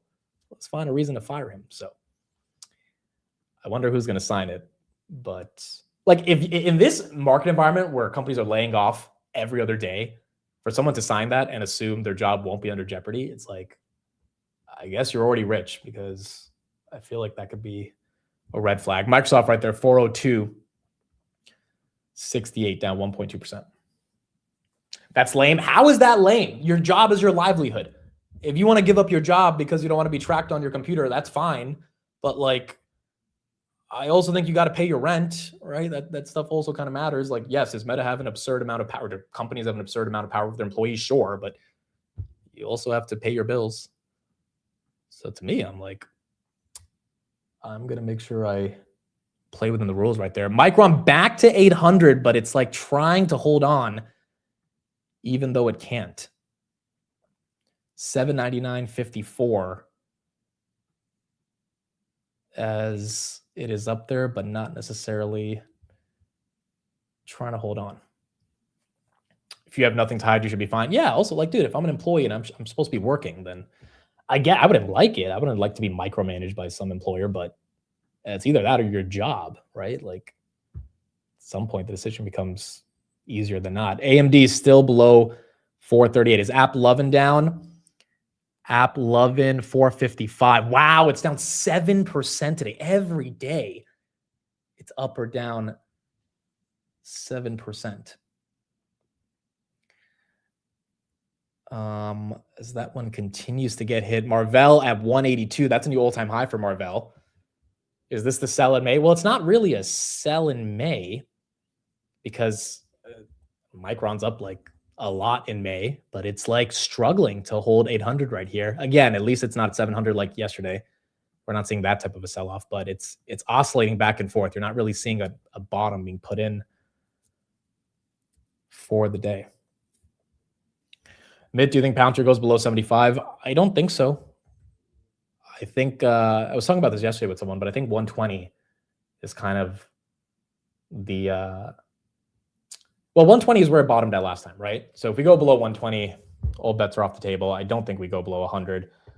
But here's the scenario where we do. I mean, if the semis not only sell off, but once again, there's no rotation into software, then everything sells off. Then it becomes a bloodbath. And that is June, July, August. I mean, that's a pretty bad summer. Is that how the year plays out? I don't know, because then obviously October will be the buying opportunity, and that'll be exactly like a midterm year. Surf's now down 3%. But I guess we're going to have to see. I mean, the scary part again is like so I showed that chart. If the momentum of standard deviations, which is 5x above what it was in 22, does everyone remember February 2021? I wasn't making content in February 2021, but even I remember that it like Shopify hit like $170 in February 2021. And at that time, Shopify was probably not. And then it fell to $20, like $40 back in 2022, right? Like just unbelievably aggressive drawdowns. And what was the similarity between February 2021 and what we're having today? Inflation. Inflation was boiling up under the surface. We got overextended and we ended up having an aggressive drawdown. And that's how the year played out. The difference between then and now is that we have real earnings growth. Shopify did not have the earnings to justify their valuation back then. Shopify has, I think, substantial earnings to at least make the case that they shouldn't be worth below $100 right now. And, February 2021 was obviously very ugly based on what we're, and, 2021, like the drawdown was 2022, but 2021 was still pretty bad once we topped out in February, because then every bump up was faded immediately. And then 2022, it just culminated in something, really aggressive. It's just the CapEx spend and the earnings growth minus the inflation and the oil prices is what's holding up this market at this moment. And along with, the IPOs that are trying to create a lot more liquidity in the ecosystem. Hood right there down 3%. Iran deputy foreign minister says Tehran is working on a service fee for ships passing through the Strait of Hormuz. Iran says the fees would cover services such as navigation support and rescue operations. I don't think Trump's going to be happy about that. He does not want any fees on these ships going through the strait. But regardless, I think that's what we got. Oil 102.6. That's still green. Microsoft's LinkedIn is preparing to announce layoffs on Wednesday.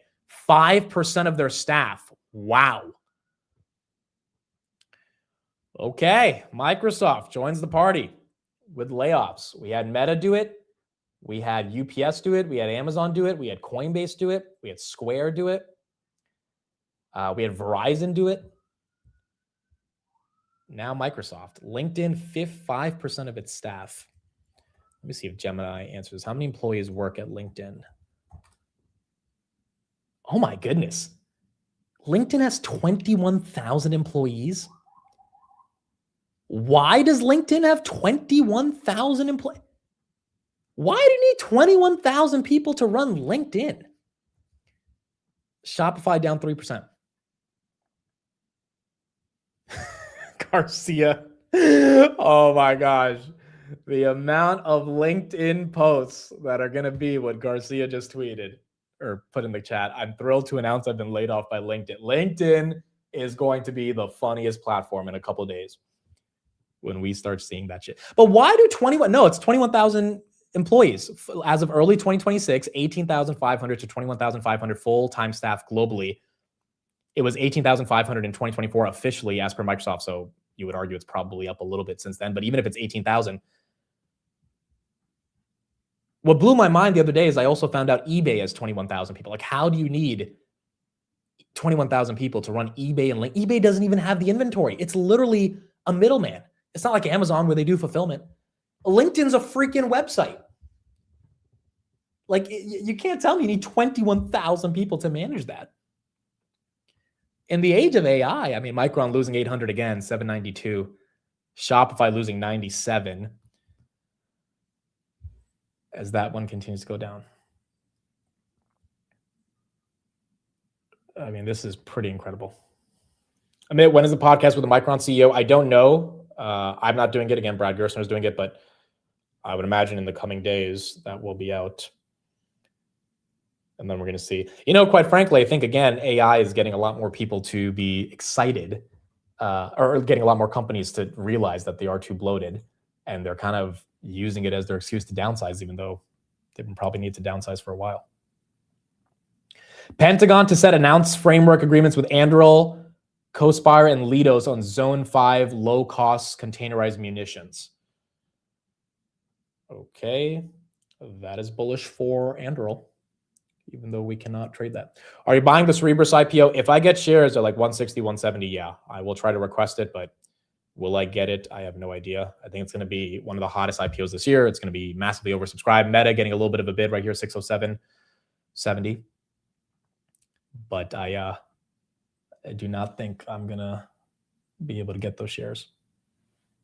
So time will tell. CEG, why is that down 8%? Constellation Energy. They have a massive deal with Meta that they got a couple months ago. One of the representatives, Shelley Moore Capito, sold Constellation Energy on May 8th. She is the chairman of the Senate Environment and Public Works Committee, which has direct oversight of the Nuclear Regulatory Commission. Interesting. They had earnings on May 11th. They beat on the top and the bottom. Okay, that's one to keep an eye on if the politicians are selling. AppLovin down 7.2%. There is no Meta headline. No, there is a Meta headline. Meta incognito chat with Meta AI rolling out on WhatsApp. In the coming months to introduce side chat with Meta AI protected by private processing, launching incognito chat with Meta AI on WhatsApp.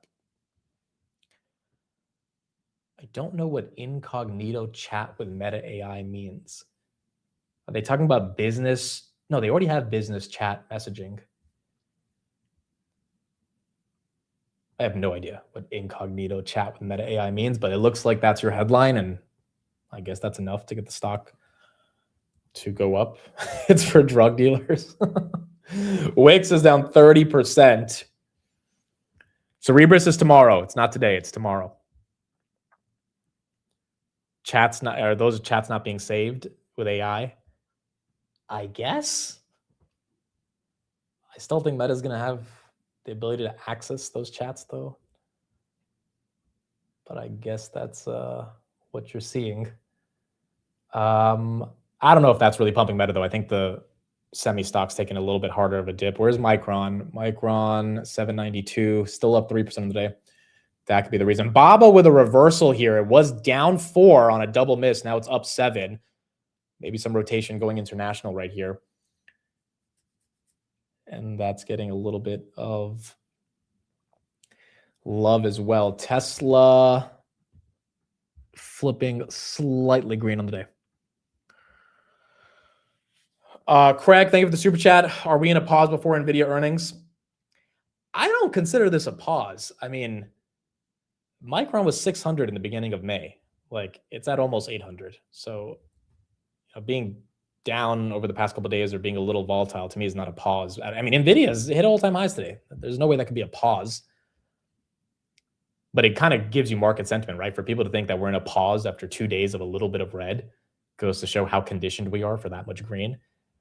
But no, I think Jensen's going to have to crush it. My fear is that we're up so much that even if he crushes it, the market doesn't care.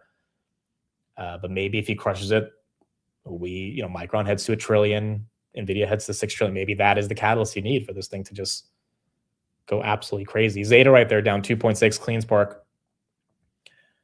down 0.5%. Broadcom is just below 410, bottomed at 404 today. You've got some more support at 395 on Broadcom, but 408.90 as that's down 2.4%. US 30-year Treasury yield hits its highest level in 1 year. I mean, again, can the market deal with the 10-year and 30-year being at these levels? I mean, so far we haven't completely dumped today. Software's dumped. And like, yeah, Nebius dumped from 215 to 199, but it's still up 11% of the day. So I wouldn't really call that a dump. But we're not seeing the dump we had yesterday, which was like everything red, 7 to 8%. I'm not sure if we see that. ServiceNow down 2. AMD 434. That is down 3. Yeah, the VIX is not even spiking yet. What do you think about the Clarity Act? Well, May is it should have went up in May. I'm sorry, it should be passed by May. But if it doesn't, then if it doesn't, then I don't know what we're going to see for BTC. Bitcoin 79.6. Shift 4, the CEO bought a bunch of stock. If I'm not wrong, the founder bought 388,000 shares. Jared Isaacman bought 388,000 shares. Trump and Xi are weighing tariff cuts on 30 billion of imports. That might be the big news that Trump comes out with today after talking to Xi. They're cutting tariffs on more imports, which would be, I guess, a compromise between the two.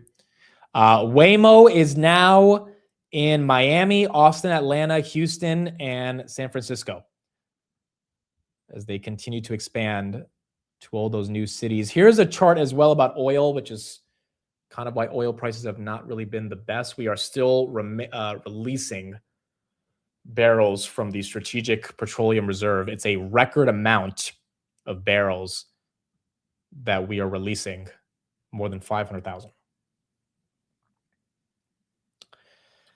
If that's the only way to calm down oil prices, that's a pretty crappy way because we kind of need the SPR. But if oil prices don't go down, then I guess we have to. Oil now at 103. 103. I thought we needed more tariffs. I thought so as well, but I guess Trump is talking about tariffs on the EU and not on China. Micron a couple bucks away from potentially going red, but holding on to 788. Baba's up 8%. What a reversal from Baba. Massive reversal. And then NVIDIA 223. Constellation still down 7. Palantir. If we lose 130, it gets ugly. We've held on to 130. If we lose that, I don't know where we're going. The street's been nice enough to not let us lose 130 because all these other key levels for software stocks are just getting destroyed. AppLovin at 475, Shopify at 100. But Palantir's trying to hold on. Microsoft didn't lose 400 today either. But it's close. KWeb is up on the day. Yeah, I guess China is getting the bid maybe from Baba's earnings, which were bad. So I don't think that would be the reason. Maybe just Trump being in China is enough to get the street to be more excited. The House Committee on Homeland Security will host Anthropic for a closed-door briefing on its Mythos security model on Wednesday. So you got Anthropic going back to the White House. TechCrunch says for the first time in history, Anthropic has more verified business companies than OpenAI, according to fintech firm Ramp. The survey compiled from Ramp's clients' expense data shows 34.4% of participating businesses are paying for Anthropic services more than any other AI lab, while only 32.3% pay for OpenAI.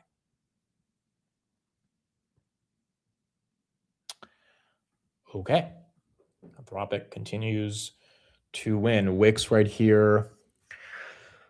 Down 30.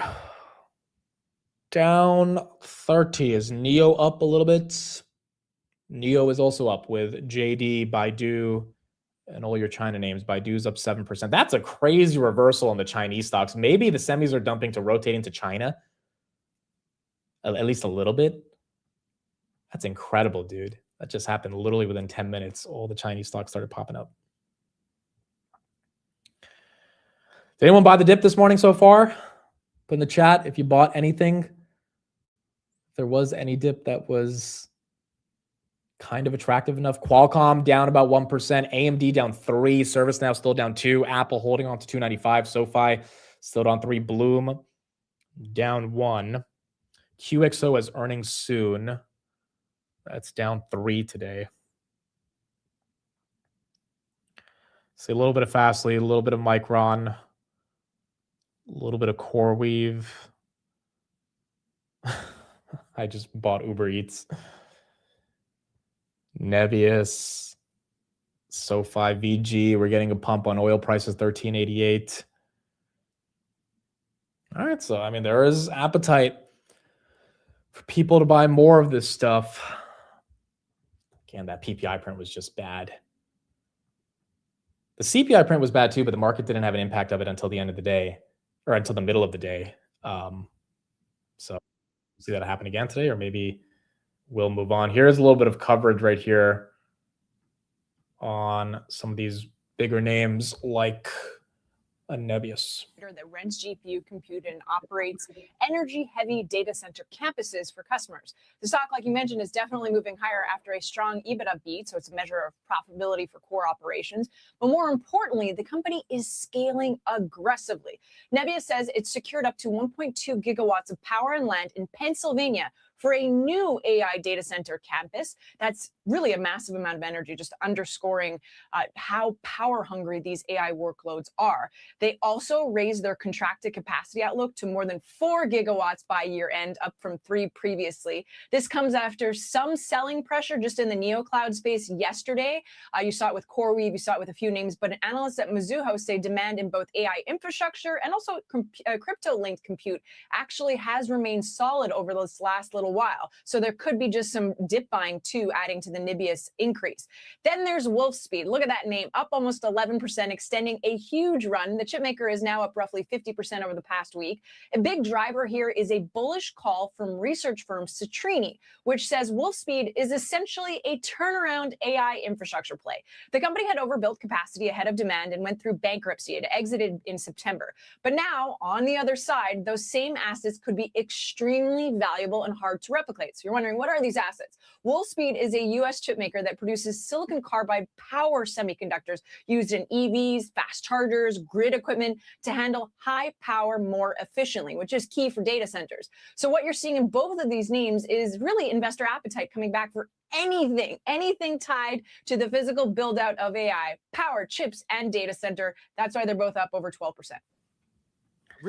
Again, Wolf filed for bankruptcy at one point. It's getting this reversal. So Citrini, to their credit, did say in the article, it's either zero or hero. This thing is either going back to bankruptcy or it is going to be a Hail Mary turnaround story when it comes to the AI build-out theme that, once again, has seen so many stocks get some momentum. Penguin now below 50 right here, Peng Solutions.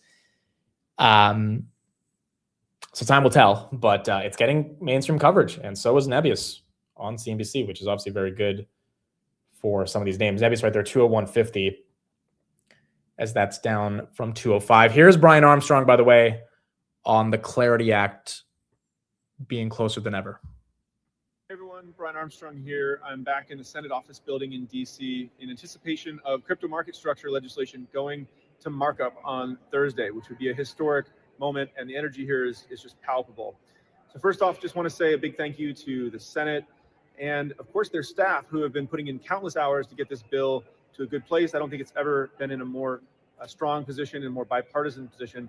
And I also want to thank the 3.7 million Stand With Crypto advocates who have made their voices heard to get this legislation to where it is today. Now, there were a number of open issues that have now made incredible progress. Stablecoin rewards was a big one. You know, I think there was a healthy compromise there, brokered by Senators Tillis and also Brooks. And you know, it was a good compromise because both sides left a little bit unhappy, but at least we got to a place that we can all live with. And then, of course, the other issues, which I mentioned in my X post back in January that were problematic in the prior draft, things like DeFi and tokenized equities and CFTC authority, these have all been improved and fixed from our point of view. And so the bill is stronger than ever. It's bipartisan. It's ready to go to markup. And I'm incredibly bullish on what this could mean for American innovation and ordinary Americans benefiting from this technology. So we'll keep you updated and keep fighting the good fight. Thanks. I mean, if anyone knows if this thing is coming soon, it's Brian Armstrong. So hopefully, I still am in the camp of I don't know if the Clarity Act will be the defining factor that gets Bitcoin and Ethereum to go back to anywhere near all-time highs, especially when you've got, see, here's the thing. Inflation's becoming more obvious, right? PPI at 6%. So theoretically, Bitcoin is your inflation hedge. You should be buying Bitcoin if inflation is going up. The problem is Bitcoin needs liquidity. And if inflation is going up and we get a rate hike, that liquidity gets sucked out of the system, which means people will not be rotating into Bitcoin because there will be no liquid capital to go into it. So it's one of those things where it's like, after the past, 15 years of Bitcoin, it's like, is this thing actually an inflation hedge or is it not? Or does it need a full risk on environment, which is more inflationary than not, in order to go up? And if Bitcoin's tied more to inflation and macro stuff right now, VG hitting 14 versus the Clarity Act, then I don't know if the Clarity Act does anything, but it's definitely not negative for the Clarity Act to, have an impact on a lot more crypto infrastructure. IGV is still down 1.2, VG still up, Intel 117.12 right here. It handled the war pretty well. Yeah, but so did gold, right? So it's like relative to the other macro assets that need to navigate global events, it's not necessarily outperforming. It's also not being destroyed like it was in 2021, falling to 15,000. But that's also because there's just institutional buyers now. The actual legitimate outperformance, I feel like, either needs a really big catalyst that maybe the Clarity Act is, or just needs a healthier macro. Palantir 131. It's $1 away from losing 130. Google 393. Marvell down from 181 to 177. Where are the quantum stocks today? QBTS, D-Wave, that's down 6. IONQ is down 3. Rigetti is down 5. Micron is 791. Still up 3.2% today. Why do you think RVI is ripping so hard? I think it's because of OpenAI. OpenAI getting re-rated in the private markets is what helps RVI. VCX should be pumping as well, right? VCX, yeah, it's up a lot this week. It's down today, but it's up a lot this week. Also, Anthropic being valued at $900 billion is enough for OpenAI to get re-rated in the private markets, even if OpenAI doesn't raise at $900 billion, which Robinhood has an equity stake in OpenAI, so RVI can do well from there. And the reason for that is because if Anthropic's going to get that valuation, then so will OpenAI eventually. So the street's probably just front running it right now, which is why that's going green. What do you think about QS? So the reason this stock is getting a lot of excitement is because there's a guy on X who's worth $10 million. And the way he got those $10 million was by, in 2020, going all in on multiple stocks, one at a time. So he went from like 35,000 to 70,000, then 70,000 to 140, then 140 to 500, then 500 to $1 million, then $1 million to 5 million, then 5 million to 10 million, just by picking individual stocks. His first challenge was Iren, which he bought at, I think, 40, and then he sold it at like 60. And his second challenge was HIMS, which he bought at 26 and then sold at 25. HIMS is down 6.3%. His third challenge as of yesterday is QuantumScape, which he bought at $8.03, I think. So you've got these types of challenges. I think his post had like a couple million views, right?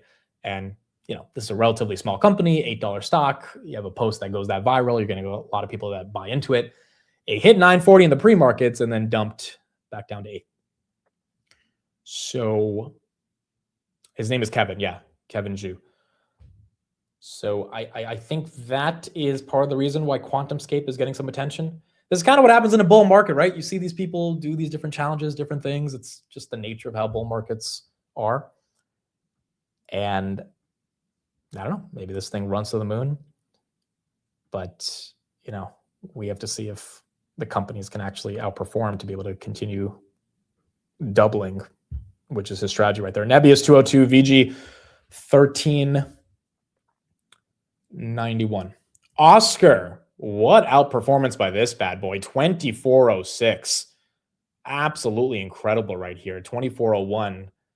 This one catching a massive bid.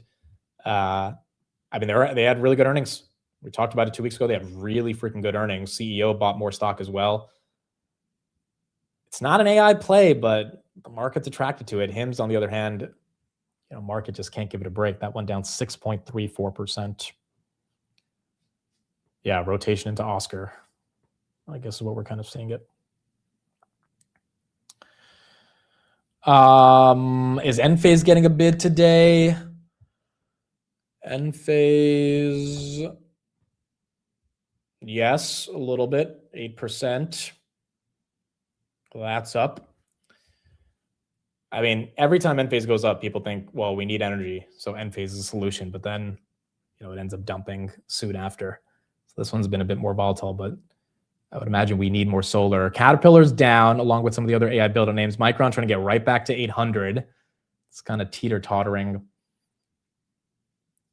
around these levels. Peter, I'm listening to you while I'm in Disney World and doing all the roller coasters. I haven't been on a roller coaster in so long, and I miss going on roller coasters, but I'm happy you're enjoying the roller coaster. I guess the market is a roller coaster every day that we have to deal with. Shopify below 98. This one's down. Let's get an update on this Cerebras IPO coming out tomorrow. CBRS.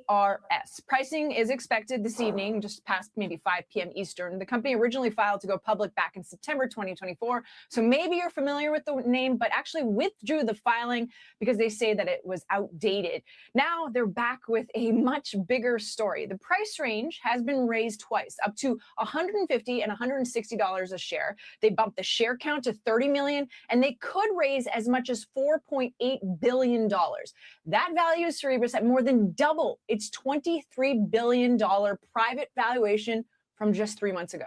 So what do they do? Cerebras is built entirely around inference, the part of AI where models... I guess that's what we have to call it? Cerebras? I thought it was Cerebras. I guess I'm dead wrong on it, but Cerebras, I guess is how you say it. Because they say that it was outdated. Now they're back with a much bigger story. The price range has been raised twice, up to $150 and $160 a share. They bumped the share count to 30 million, and they could raise as much as $4.8 billion. That values Cerebras at more than double its $23 billion private valuation from just 3 months ago. So what do they do? Cerebras is built entirely around inference, the part of AI where models generate responses in real time. The company makes a very large chip. The FT even said it was like a dinner plate size chip that keeps the entire AI model on a single piece of silicon, eliminating the memory bottleneck that really slows down GPU systems. This is not a typical chip maker. Cerebras is vertically integrated. It sells the chip, the full computing system, and also runs its own cloud where customers pay per token. Think less NVIDIA on that front and more CoreWeave, except Cerebras also owns the silicon underneath. Roughly 70% of revenue is hardware, 30% cloud. Now I get why people kind of frame this in the media as the NVIDIA killer. They're not using traditional memory infrastructure, and they don't need traditional components of a GPU. So now, obviously, not everyone in the world is using their chips over NVIDIA chips, which is the difference. But this is why this is probably going to be an attractive IPO tomorrow. Margins are still just barely 40% below NVIDIA's 70% plus, but that's not apples to apples because Cerebras captures economics across the multiple layers, cloud and hardware. The risks, though, 86% of last year's revenue came from just 2 customers in the UAE. There's also a $20 billion OpenAI deal that should shift that. But essentially, you're swapping one concentration risk for another. And NVIDIA is already responding, no doubt. Last year, the CEO, Jensen, spent $20 billion to acqui-hire a company called Grok that specializes in fast inference, the same market Cerebras is targeting. That technology is being built into NVIDIA's next-generation Vera Rubin chips, which means Cerebras will soon be competing against its own value proposition baked directly into NVIDIA's ecosystem, guys. It's going to be a big one. And of course, it's going to be followed by NVIDIA earnings in the coming days. It's going to be busy on your beat. Christina Partsinevelos watching Cerebras for us all day. So this is something that Jensen talked about a while ago. And the simple primer on this right here, we talked about this a few months ago before Micron blew up and the memory names blew up and became a big thing. But This is what Gemini says. Grok's specialized inference technology, the language processing unit, LPU, poses a potential targeted challenge to Micron's explosive growth, particularly by reducing reliance on high bandwidth memory for certain AI inference workloads. SRAM versus HBM. Grok's LPU utilize on-chip SRAM, exactly what Cerebras does, which is why NVIDIA spent $20 billion to buy Grok, which does not require the HBM that Micron manufactures. While HBM is crucial for training and large model workloads, Grok's architecture excels in fast AI inference without it, aiming to lower the cost per token. As Grok's LPU technology gains traction, particularly through its non-exclusive licensing agreement with NVIDIA, it can reduce the demand for HBM on the margin, which could impact the pricing power and margins for HBM makers like Micron. So I guess that's your kind of like theoretical bear case on the memory names via the LPU architecture and SRAM versus HBM. But given we're so compute constrained, I don't think the street cares about it. The question is, 2 years from now, will there be significant innovation around LPU and SRAM that reduces the need for HBM? And obviously, if you're a bull, your answer has to be no. If you're a bit more bearish, you have to be, I guess, thinking of that claim more seriously. Nebius back up 207. 207 as that continues. 20 green. The broader issue here is there is so much demand for these chips that even if it takes years to innovate the architecture, if it doesn't happen, then these companies are still going to have massive levels of demand, which is what we have to see playing out. Google almost at 400.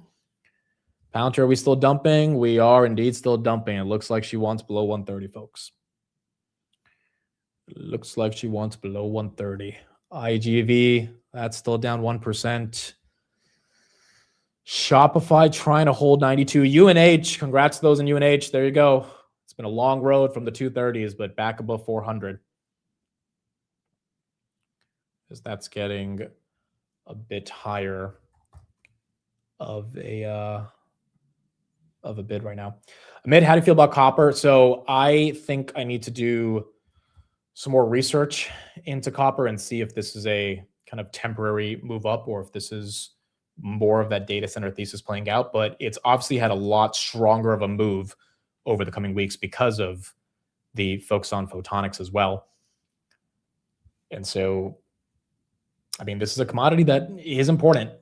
The question is going to be, is the price action respected in terms of its importance? COPEX as well, that one's up for the week as your copper miners are also continuing to go green right here. Silver also, playing a nice little role. It's just gold is not following those two. So maybe silver and copper diverging away, at least from gold in the moment. Axon, is that down? That's another software name. Axon is, wow, 6% down even after their earnings. Okay. Did you buy GLW? Yes, I bought GLW. I bought it yesterday. I'll be coming out with an article on that later. GLW is just it's a optics and photonics play to me, and the TAM is just unbelievably massive for the sector that they're in. The deals they're going to get are very attractive if they're similar to the Meta deal, and then obviously Nvidia, is getting ready to buy $300 million of them as well. So I think the thesis here is relatively sound. Now it's run up. If you look at it on a forward basis, it's expensive. That's pretty much every stock that's here. If this thing falls back to 150, I will be very excited, like genuinely excited to buy the dip on this. And so I got, I guess, a little bit of a dip yesterday, down from 213 to 195, but realistically back down to the 160s before the NVIDIA announcement would be the next dip buy. McDonald's and Coke also slightly up on the day. S&P, did we flip green? We flipped green a little bit. No main headline, but a little bit of green. Japanese 10-year is at the highest level in this century, 2.5%. Oil is now at 104. Crude oil inventories, -4 million versus -2 million. All right, so you have a lot less crude than expected. As oil spikes up to 104, it's up 1.3% on the day.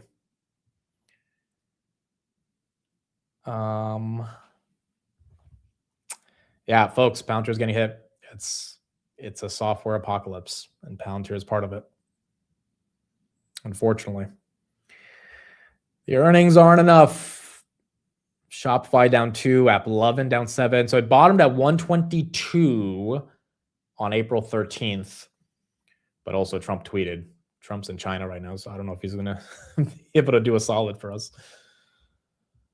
But we're going to have to see. Wix right there down 31% as well. Constellation down 7. Meta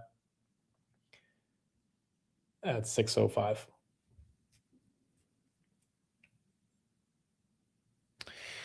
Let's see if we can get some more macro stuff coming in. So we talked about the Cerebras IPO.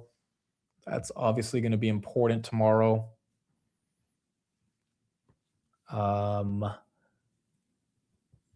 Lutnick doesn't testify for another week, and then he will be live testifying as well. Here's the update from China right here, and then we'll keep going. It really is, and everybody's trying to parse that palace intrigue of exactly how did all this come together. I can't tell you 100% the backstory behind the Jensen Huang situation, but I can tell you that I talked to folks very familiar with sort of how CEOs get invited to these. We were tracking this all through last week, trying to figure out which CEOs were going on this trip and which were not. It was not clear until very late in the week what was going to happen on this trip. A number of CEOs were not invited until very late in the week. And in fact, one person told me that CEOs had their planes gassed up and ready to go in case they were added to the trip. They were ready to go, and they were holding spots on their calendar for that very reason. And there was a real sense of uncertainty among a lot of CEOs as to whether they'd be included or not. So did that play a part in Jensen Huang's late participation in this trip? We don't know for sure. What we do know is that the president saw some media coverage of the fact that Jensen Huang was not on the trip, rectified that, PDQ as they say, and Jensen Huang was able to make it up to Alaska to catch up with Air Force One on its refueling stop there. And he made it here and actually exited the aircraft just behind the president, along with Elon Musk. So two CEOs, two high-tech, very important CEOs on that plane. The rest of the CEOs, you just saw the list of the delegation that are coming with the president, all traveling on their own aircraft, Carl. There are some headlines on the tape today, Eamon, that are hinting at potential moves, or I guess we'd call them deliverables, of maybe some tariff relief. Is that something that's making the rounds? I think there's the expectation going into this was that what you might see is just an extension of the Busan deal that we saw in October. So that trade truce that we saw last fall, that could get extended for some period of time. But there's also what the White House has been referring to as a board of trade. The idea is that you could come up with some sort of structure around the economic relationship between the United States and China, and that would give a formal set of procedures for ongoing negotiations between the United States and China. And so as part of that, you could see some sort of tariff relief built into that structure. I'm old enough to remember they used to have something called the Strategic and Economic Dialogue between the United States and China.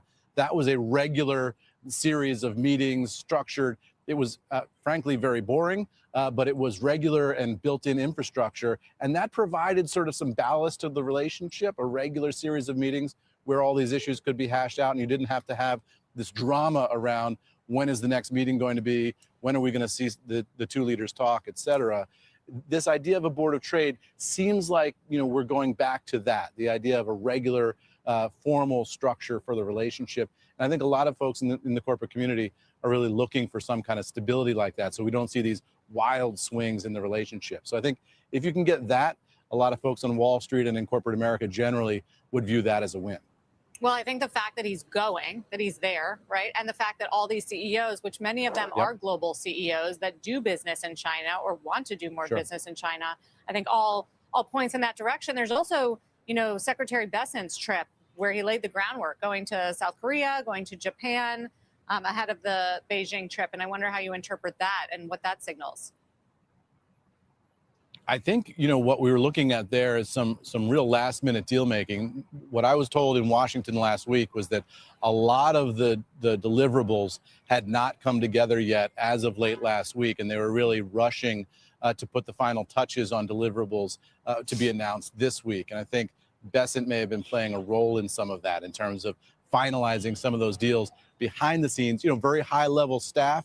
The Treasury Secretary, you hate to even call him staff, but to have that level of figure, doing those face-to-face meetings, finalizing those deals, then you can have the principals announce them here. One of the big questions going into this is if they were able to negotiate a series of deliverables behind the scenes leading up to last week, how much of that would be introduced here and how much of that would be introduced when Xi Jinping goes to Washington? We are expecting a reciprocal trip later this year. September is one of the dates that's been penciled in. The president talked about November. Could they negotiate some deliverables now and hold some of them for later this year so there's something to announce at the back end of the year as well? Okay, thank you, Eamon. Eamon Javers tonight in Beijing. You bet. For more on President Trump's high.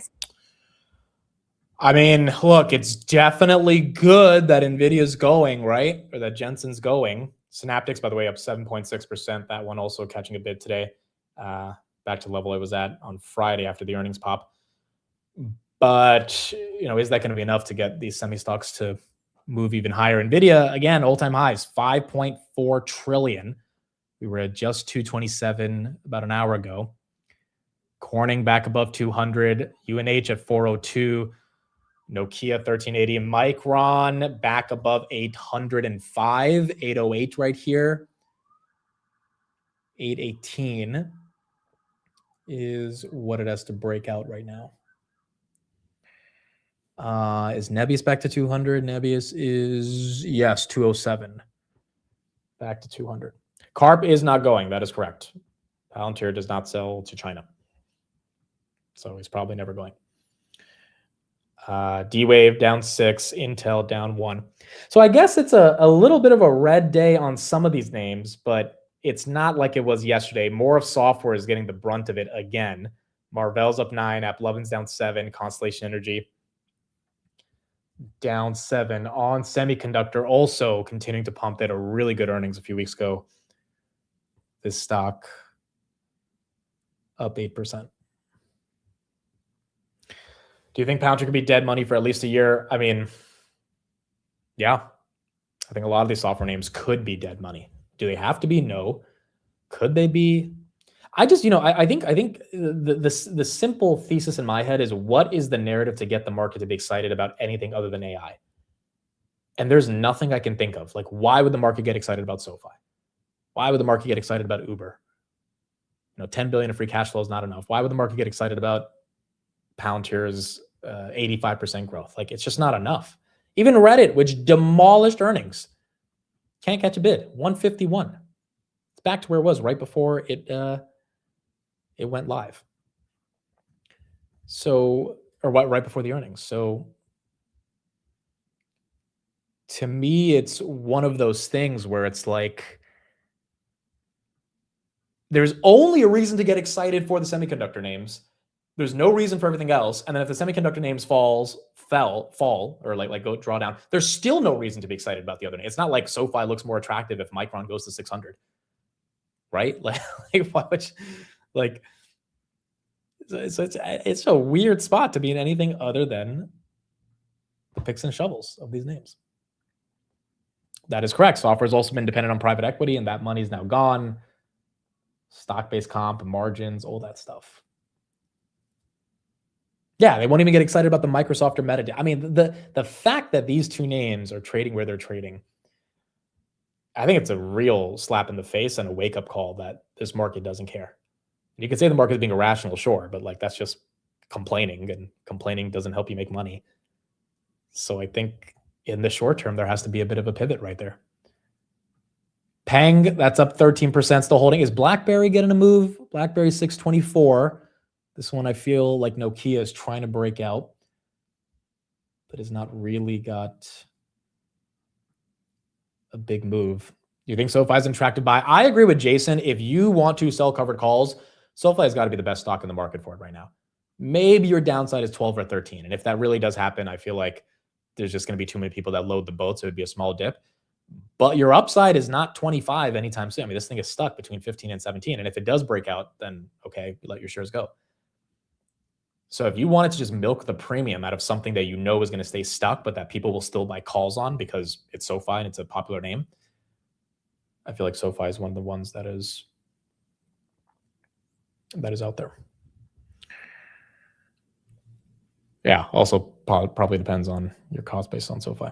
The problem is covered calls aren't worth much anymore. That is also fair. The volatility has gone down, but if you at least want something, like any covered calls on the Microns or the Nebiuses of the world is just playing with fire unless you don't care about keeping the shares, because I mean, yeah, they could go down if you think they're extended, but man, they could keep going up. So the names that are kind of stuck are your software names and your fintechs names. Tesla reversing to 447. This thing was at 370 last Monday. So you're seeing a move right there.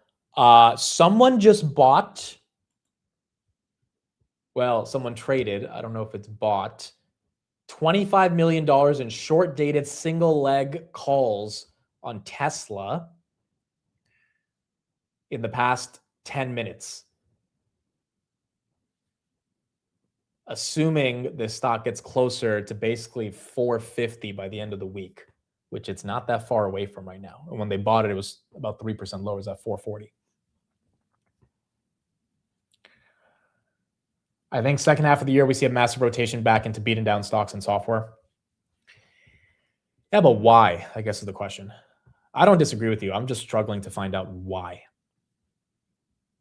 And if the answer is, well, the semis got overextended, it's like, dude, the semis are already overextended. So, like, does NVIDIA need to go to 7 trillion for that to happen? And if it does, I mean, who wakes up and says, yeah, I'm going to buy service now because NVIDIA's at 7 trillion, right? Like what is that qualitative characteristic? Because if you believe in that and you're buying the dead sectors right now, I feel like the second half of the year, if that doesn't happen, it's just going to result in further underperformance, which is not going to be fun if the entire year is rooted in one thematic and you have no exposure to that thematic, or the net new capital that you're getting into the market is not going into that thematic. It's just a guess.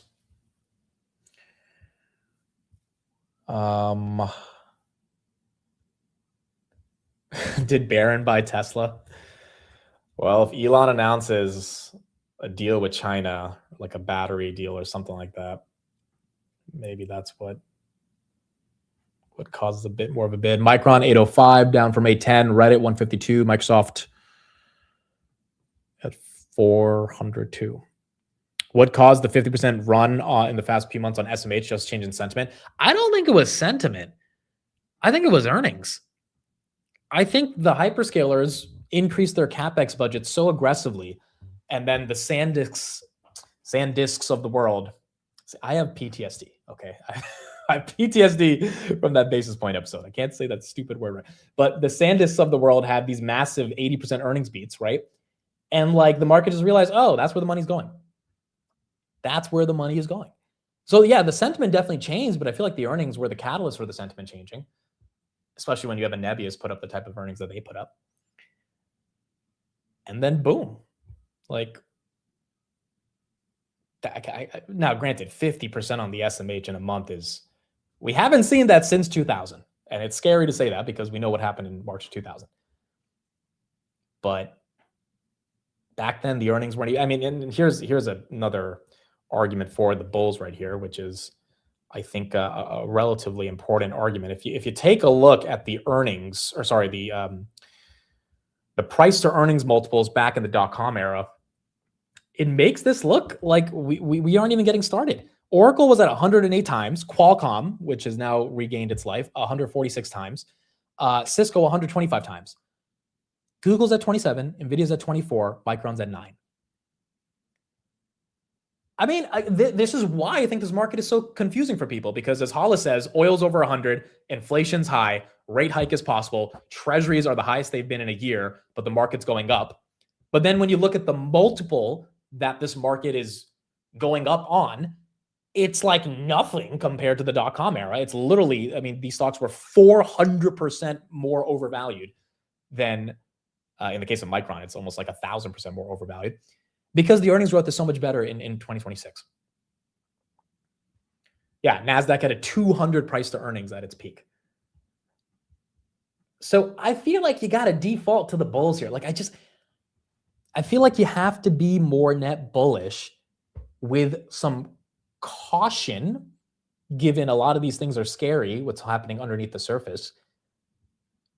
But once again, unless you think Micron is so cyclical that it deserves a 9 times forward PE, it's probably going to 1,000 because that PE does not make sense unless the cyclicality narrative is correct. And I don't think you can believe in the cyclicality narrative if you're this bullish on some of the brother AI names. Which, I guess I'm in that camp. Now, there's a difference. Like, even we were asking Jason yesterday, out of all the dips that he had yesterday, he didn't buy Micron or Memory or SanDisk. And when I said why, he was like, it's just the story has played out, right? Like, there's probably more upside, but the alpha is there. Everyone knows it. This is the most talked about story in the stock market right now, is memory. So you either get on the train and ride it, or you find a different trade or a train that's not being talked about as much, and maybe there's more upside. And so that was kind of his logic to, buy Qualcomm over Micron yesterday, because he just thinks there's better upside. Qualcomm right there, 214.49 as that continues to go green. But then you can't buy NVIDIA too. Well, yeah. I mean, I haven't bought more NVIDIA here. My NVIDIA buys were 170, 180, a little bit in the 190s, and I guess a little bit in the 167 range. 170 to 180, though. It was like every other day. That was the one stock. I put out that article doubling down on NVIDIA on March 27th on my Substack. So I'm not touching NVIDIA here. Why? Like, you don't need to. If you did your job buying Micron at 300, 400, why do you need to touch it at 800? Like, I'm not touching Rocket Lab here. 67 was the time, 67 to $70. So I'm not, dude, Rocket Lab is a $71 billion company doing $600 million in revenue. Robinhood is a $69 billion company that's going to do about $4.5 billion in revenue. It is kind of crazy. And that's not to say one is better than the other. It's just the street is giving a hood multiple on market cap to Rocket Lab with $3.7 billion less in revenue and none of the profits, because Rocket Lab is executing. But that also doesn't mean touching Rocket Lab here is the easiest idea. So I don't know. I think some of these names at all-time highs I'm not interested in at all. Just at all. A, because I bought them when they were not at all-time highs. B, because if you miss the story, you miss the story. Like Intel. Is anyone buying Intel at 120?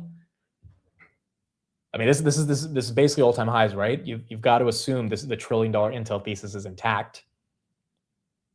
Or is this thesis so obvious now that the alpha is not that easy to justify? Yeah, Hood does need an Anduril partnership. That would help. That would help. Palantir still at 130.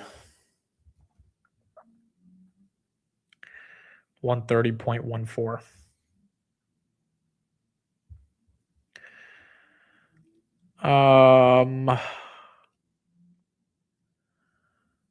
My last video was just pre-split. That was a while ago, dude. That means you haven't touched it in a minute. Why solar ripping? I still don't see the headline for Enphase or for solar, but yes, solar is on a tear today. But I'm just not sure why. Despite the gloom, JP Morgan traders are telling clients not to panic and stay calm amid market volatility per CNBC. Are people really calling up their JP Morgan trading desk and saying we're scared? Is that really what's happening today? Micron goes down 10% after being up 170%, and JP Morgan has to issue notes to their investors saying, don't worry. JP Morgan says investor fear is rising fast, with many clients turning fully bearish on the stock market. Despite the gloom, JP Morgan traders are telling clients not to panic and to stay calm amid market volatility. I mean, honestly, it's not that nice to know that JP Morgan's saying buy the dip. It's kind of scary when they say to buy the dip, but still, that is pretty incredible. Enphase. Okay, here's the headline. Enphase opens U.S. pre-orders for new GaN-based IQNS commercial microinverter. So they introduced a new commercial microinverter that they are opening up for pre-orders, and that's why that stock is getting some more love. Yeah, JP Morgan can't tell people to sell everything. That's also fair. I don't know. Yeah, again, like the past few months have been such a whirlwind. Like February and March, everything was over. It's done. Ceasefire. All right, buy the dip. And then what was soon to follow in one sector, not the market, but one sector, which propped up the market, was one of the greatest rallies we've seen, what, in the past 10 years? In semis, the past 20 years? And so you've got some parts of the population saying that this is ridiculous, this is stupid, like this shouldn't be happening. You got other parts saying, well, the earnings are enough. And I think you don't really know exactly how the market's thinking of it, given the PPI, CPI report that we got, and then the volatility from yesterday. ASTS, by the way, up 2.21%.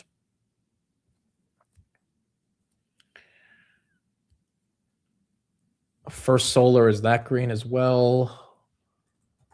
That is green. Yeah, First Solar's green. Nebius also trying to go green. Is the Dow at 50K? Nebius at 210. Dow Jones at 49,530. As Shopify loses 97.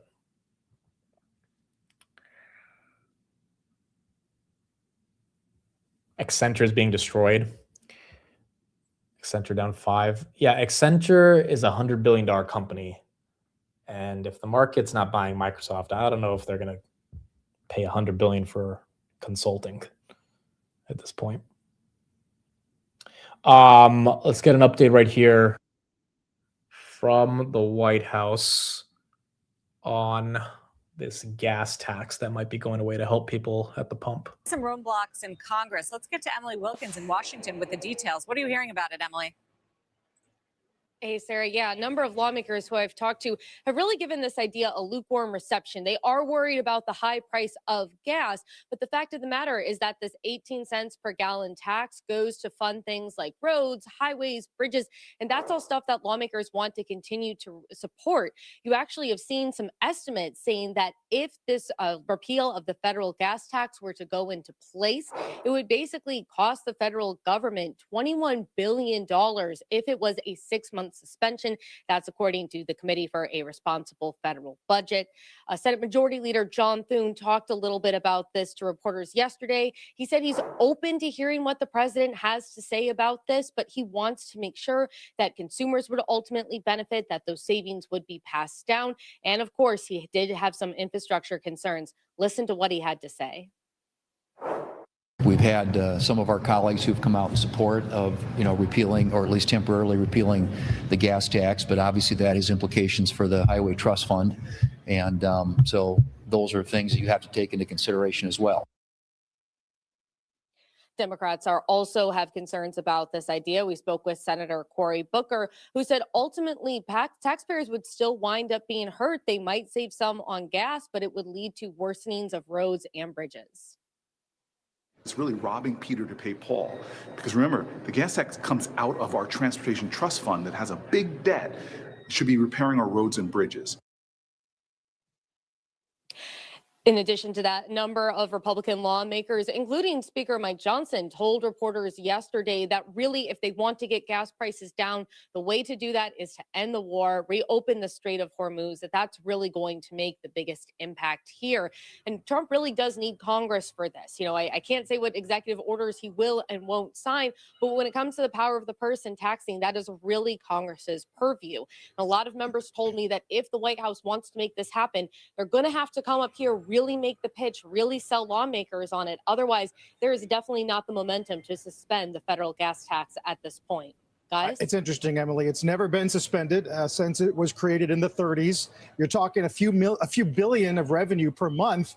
And then, of course, everybody's digging up old comments that Mike Lee or John Cornyn made, basically saying that to suspend it would be madness back from a few years ago.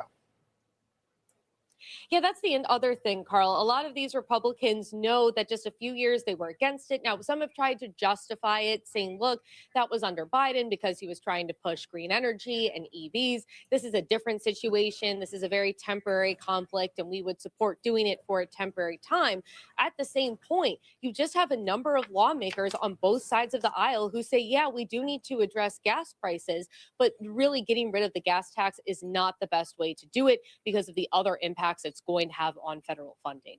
What about going state by state? I mean, there are state gas taxes as well. Can the states do some of this on their own? That's a really good question, Sarah. I mean, it'd be very interesting to see if some of the state legislatures that are still in session, most of them, are now starting to gavel out for the year, could potentially be looking at something like that. Also spoke with Senator Mike Rounds, who mentioned that if they were able to move something on, say, ethanol or E15 year-round gas, that could potentially lower costs as well. That's something the House is actually going to be voting on a little bit later today, but it's not clear at this point if that's going to pass. Meantime, Emily, we'll look to. This is kind of crazy, dude. This is kind of crazy. I'm trying to ask Gemini, when was the last time the gas tax was suspended, if it ever was? If this is really the first time we're doing it, this is why, you kind of want to just buy up something that will navigate the money supply continuing to going up, whether that's Bitcoin or gold, because it's like, we don't have any money. And now we're going to cut the thing that makes us a couple billion a month because we spent money we don't already have to get into a war that is affecting gas prices, and consumers don't have any money. If you look at the credit reports, delinquency is all time. It's like there is no money as a country. It just becomes unbelievable when you think about it on an aggregate scale. The federal gas tax has never been suspended. So state gas taxes have been suspended, but federally, never. Since it created in 1932, there has never been a nationwide gas tax holiday. I mean, if we really do that, and it's not about the suspending the gas tax, it's about the precedent that it sets. Because, once you start doing that stuff, it gives politicians the ability to say, look, it wasn't that bad that we did that. And I wonder if that, impacts inflation. Nebius right there, 208.63. All I know is if we get PPP loans again, I have an LLC this time. I did not have an LLC in 2020. Actually, I did, but I didn't really understand anything about loans or business. So I'm applying for it. I'm getting my loans. Gonna make sure we get some of this pay. Because we have business expenses.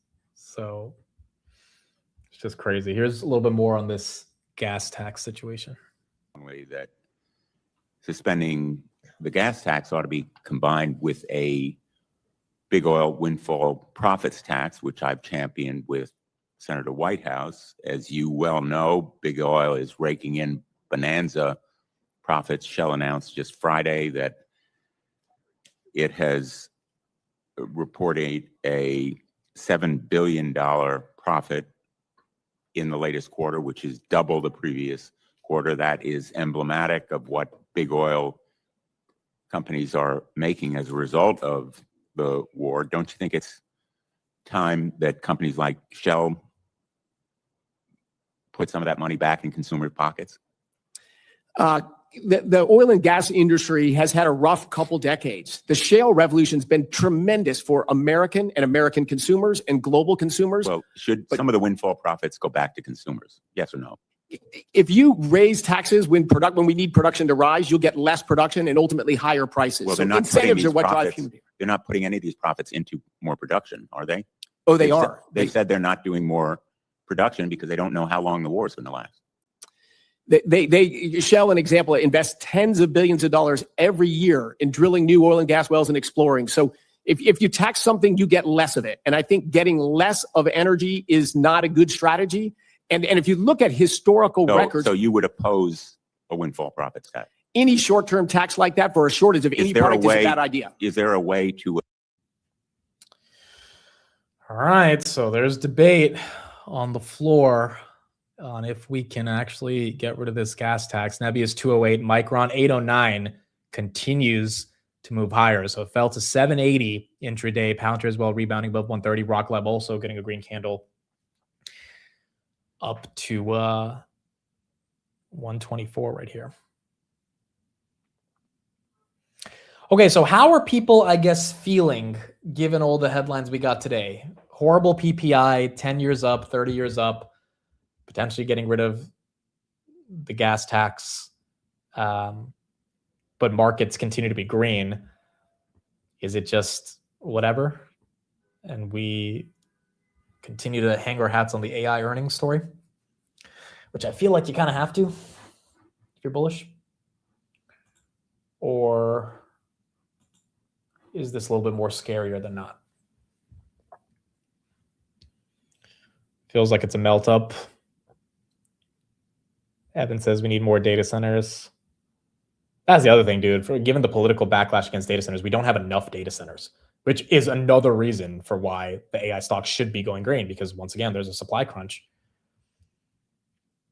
By the way, that we talked about it yesterday, that compute futures thing, the CME is trying to get that to happen. If we are going to have futures on compute, every stock that is relevant towards compute, Nebius, Micron, obviously NVIDIA, AMD, et cetera, all those stocks that are in the basically the entire SMH, because it's an entire levered play on compute itself. All of those are going to have even more wild whiplashes up or down, because the futures market will be dictating some of the prices, which is kind of what we see with oil, unless you get enough participants where it starts to stabilize, which is kind of the goal of what a proper futures market would look like. But it's bringing a lot more money into the system. Tesla, did we hit 450?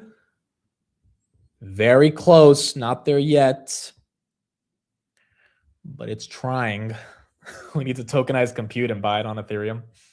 JP Morgan actually is coming out with it was a tokenized something yesterday. I think it was a tokenized money market fund, but it was something else on top of that will be running on ETH. So you're going to have more and more of this stuff trading on chain. Tough seeing the market hit all-time highs when individual stocks can't catch a bid. Yeah, I think that's fair. Again, this is a semi-driven bull market, which is why I put out that website yesterday. I'm just like, the amount of time I am spending trying to go through these names and really see if, and it's tough, right? Because you have all these smaller names that are up a lot. So you're like, okay, maybe there's a thesis here, but then you go through it and you're like, man, there's like, forget $1 of profit. There's not even $1 of revenue. Like there's not even a purchase order here. Why is this thing up? And it just forces you to go so deep into understanding why the market is bidding it up. And some of these names you just kind of can't touch because you're like, dude, I'm into taking some risk, but like some of this stuff I just like, I don't have the stomach for it. And then other stuff, you think there's a legit thesis like Nokia, which I think there is, but then you have to ask yourself, okay, they're not growing.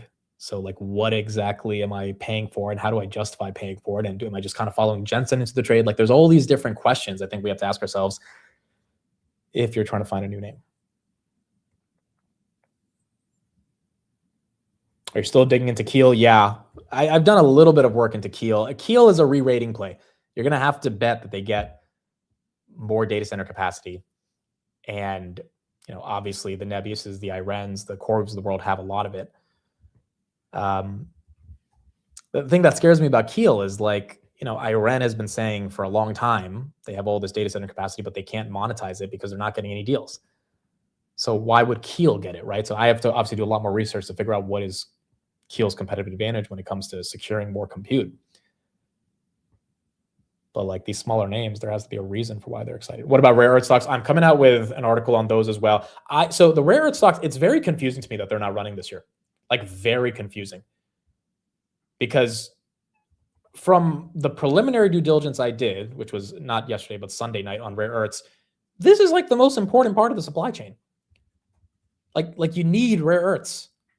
And I know some of them are running, but you would think the whole bucket would be up, and it's kind of not really moving in the way that it's not moving like memory. And one could argue like the rare earths and the supply chain are way more important, or like not even way more important, but it's the prerequisite to be able to even build high bandwidth memory. So it is a bit weird. And Faye's still pumping. Tesla's still moving. Nokia is growing. Yes, it's 5%. What I mean by growth is that, the growth is not super substantial. But again, I think also part of the pitch on some of these names, if they're trades, not investments, is you look past that and you look at what is the other story that's there. And then you also look for a re-rating play, right? Can these names grow substantially? But you have to have a little bit more imagination on that front with a lot of due diligence on why your thesis for their growth coming makes sense. Nvidia back to 227, new all-time high, 227.30. There she goes. 227.30. There she goes. Can we break through? Can we break through? This one is helping out a lot of portfolios. Nokia still at 1345, but Nvidia and Rocket Lab and Tesla. Nvidia, Rocket Lab, and Tesla over the past week, a major lift to so many portfolios here, helping them out for the year. Google as well, just below 400 at 397. Yeah, the option volatility yesterday was pretty crazy as well.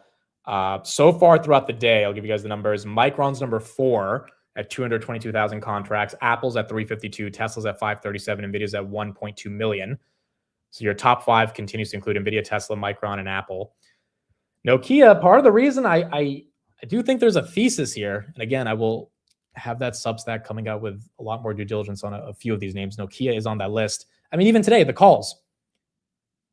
107,000 calls have been traded, 14,000 puts. Like, the options market is betting on a real big move coming on this name eventually, even if it's not now. And I think people are gearing up for it. GameStop at 81,000 contracts traded today so far. DRAM, 67,000 contracts, 52,000 calls, 13,000 puts. Amazon, 58,000 contracts today. You have Nebius at 80,000 calls, 35,000 puts that were traded today. Nebius, 116,000 full contracts. Intel, 135,000 contracts. So you have a lot of these names continuing to gap up. S&P, once again, flipping more green. AAOI, yeah, that thing fell ugly yesterday. Then it came right back up. Wow, 200 again. This thing fell to 130 a couple days ago. Photonics, that's it. That's it. That's the thesis.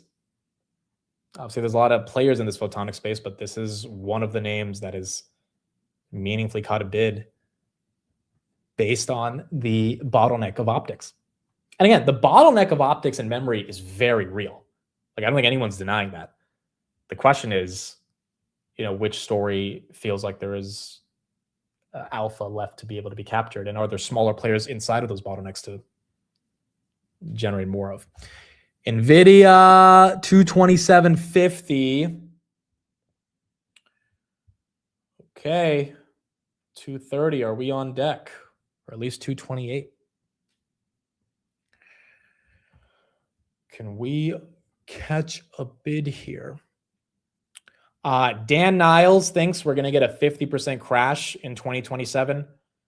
I'll play his thesis right here for those that want to get the counter perspective. He's still bullish right now, but thinks it's going to get kind of ugly in a year.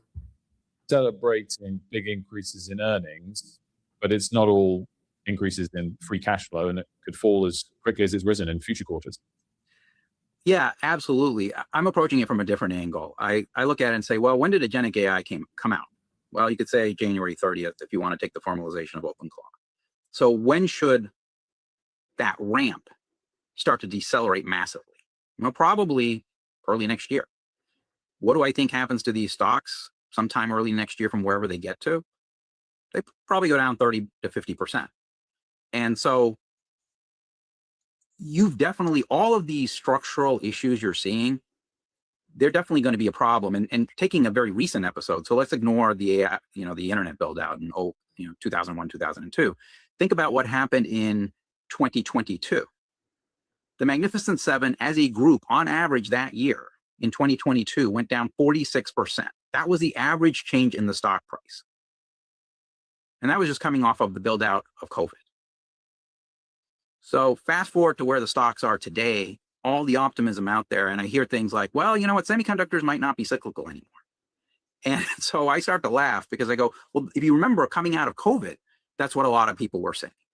Well, there's a structural build out and, memory's not going to be cyclical. And then I think Micron had 4 quarters of negative gross margins. So by the nature of semiconductors, where it takes a couple of years to bring up a fab and demand can change. And you brought up earlier, Wilfred, which is 100% true. What if this war doesn't get sorted out, or even if it does get sorted out, much like the ExxonMobil CEO said at the beginning of May, it's going to take it may take longer than what people think for this oil prices to normalize. You could have a huge issue as you get into, early next year because of that. And you've got 2 companies that are accounting for half of the backlog at the hyperscalers, which is OpenAI and Anthropic. They're half. So if one of the 2 starts to struggle, and I've been saying this for a while, I think OpenAI ultimately has an issue because they don't have the cash flow to fund their ambitions. And you've already seen it by the way they're talking and what they've decided not to do. Then you're going to have a huge problem. And OpenAI. So not necessarily an original thesis. I mean, it's kind of the same argument that OpenAI and Anthropic are taking up a majority of the excitement in AI, which means the backlogs are very concentrated, and then memory is cyclical, right? So there are your 2 arguments.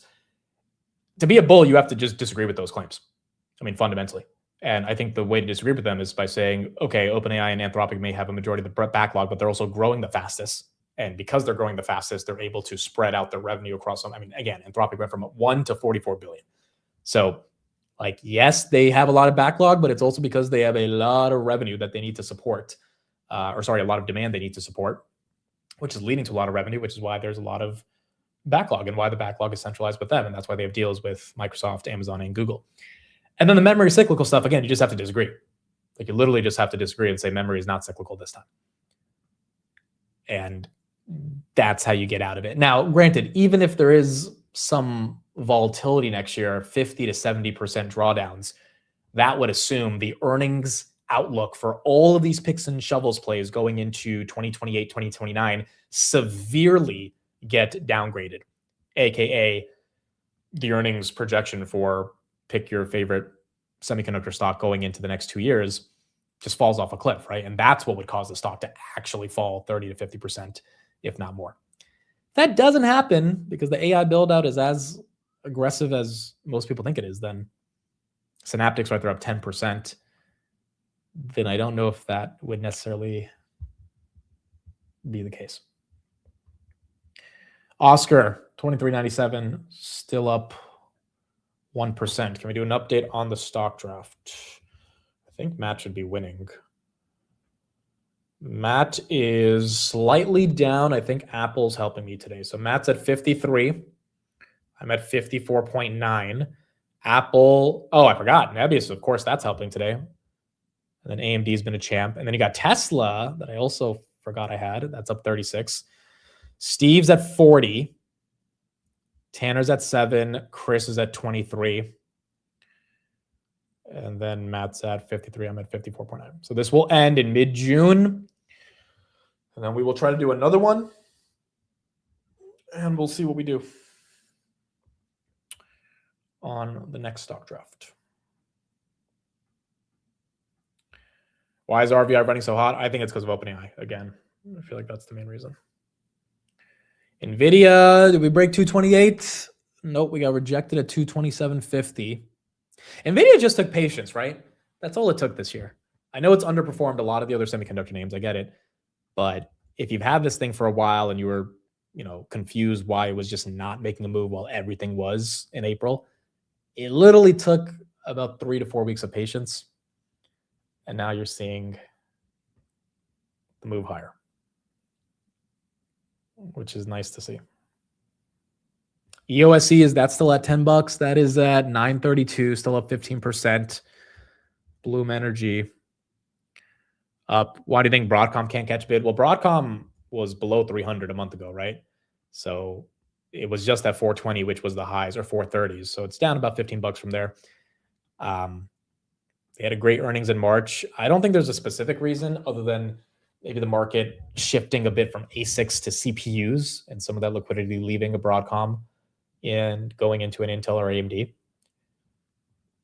But if you're long NVIDIA, AMD, I mean, you got to be long Broadcom going into this next 5 years of building it out. Is Bitcoin still down? Bitcoin is still down. Still red. Ready red.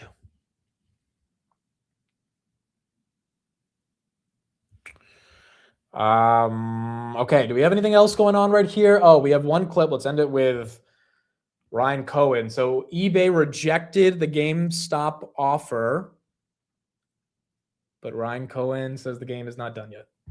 Proposal this morning, and I mean the general spirit was actually correct. They said that it wasn't attractive, and they're right, it's not attractive to the board and the management team, because we would be getting rid of the board and the management team, and the board collected $4 million in board fees last year. The CEO is making close to $30 million annually. The CEO, by the way, has bought $0 of stock in the open market since he's been CEO for close to 6 years. So it's not attractive to them. It's very attractive to shareholders, but it's not attractive to them. And they're, you know, it's anticipated their reaction in terms of, you know, they're not owners, they're employees collecting a paycheck. So their exact words, I think, were your offer was not credible or attractive. Is this it? Is it over? Like, do you just go home now, or what do you do? No, we'll see what happens in terms of next steps. But what does that mean? I want the business. I want the business, and you know, we own indirectly through our position, since it's a derivative position. We own over 5%, and I want to own the business. I want to run the business. Okay. Yeah, some very interesting things happening in this bull market, but maybe he ends up owning eBay. 450 on Mr. Tessie. There she is, right on the dot. Tesla and Nvidia getting some amazing levels here today. Last time we were at 450 on Tesla and actually held it. Basically January 15th to January 30th. Last 2 week stretch, we actually held 450 on Mr. Tesla. I mean, look, Tesla coming back is also very exciting for the broader bull market. Definitely good for the S&P. Tesla now higher market cap than Meta. Meta's at 1.53. Tesla's at 1.69 trillion. Rock Lab trying to get back to 125. It was at 127 this morning. And then NVIDIA just below 227 on the day. And there you go. There you go. You probably could run eBay better. Yeah, I agree. You probably could. Again, I don't know why eBay has 21,000 people running. It doesn't make sense, but they're probably going to fight really hard to not have a takeover. Tesla 451. She's going. She's going. This train has also left the station along with Nvidia. Tesla over Meta and market cap makes no sense. I think logically that's fair, but again, when Tesla runs, she runs, right? Like that's just the golden rule. Now when she dumps as well, but you kind of deal with those dumps to get those runs. Micron trying to make its way back up to 800. IGV software continuing to fall. All right, so I mean, not a horrible morning. Software and fintech continues to get hit. At this point, I think it's just become obvious. Net new capital, if you're not selling your software and fintech, needs to get different exposure. I know we are relatively overextended in a lot of these names, but the earnings growth is there. And for NVIDIA, the earnings growth is absolutely there, which is why it's nice to see that one get a bid. For Micron, the earnings growth is there. For Nebius, the earnings growth was fantastic today. So Streets once again is ignoring the macro data, which again, if it's only based on the oil, maybe the macro data is enough to ignore. And we're going to see if this thing can fully run. Wolf says we see a near-term peak in the tech rally. Chief strategist Chris Senek warned that markets look toppy in the near term with tech stocks due for consolidation. He further said upside is likely depending on a sharply oil price or a strong NVIDIA earnings surprise. So, I mean, basically, you know, the obvious, right? Either oil goes down and we go up, and NVIDIA crushes, we go up. If both of those things don't happen, maybe we consolidate. He also noted rising sensitivity to inflation data with hotter wholesale price readings already weighing on sentiment. I mean, yeah, if NVIDIA has a horrible quarter, it's going to hurt all the semis, but NVIDIA is going to have a massive quarter. Like, we all know that. And then if oil keeps going up, it should hurt the market, but it's really not. So theoretically, you would need two of those things to happen in tandem, I guess, for the market to have a different reaction. It is fair that NVIDIA is always crushed and we've gone down. That is a very fair point. Maybe this time the market...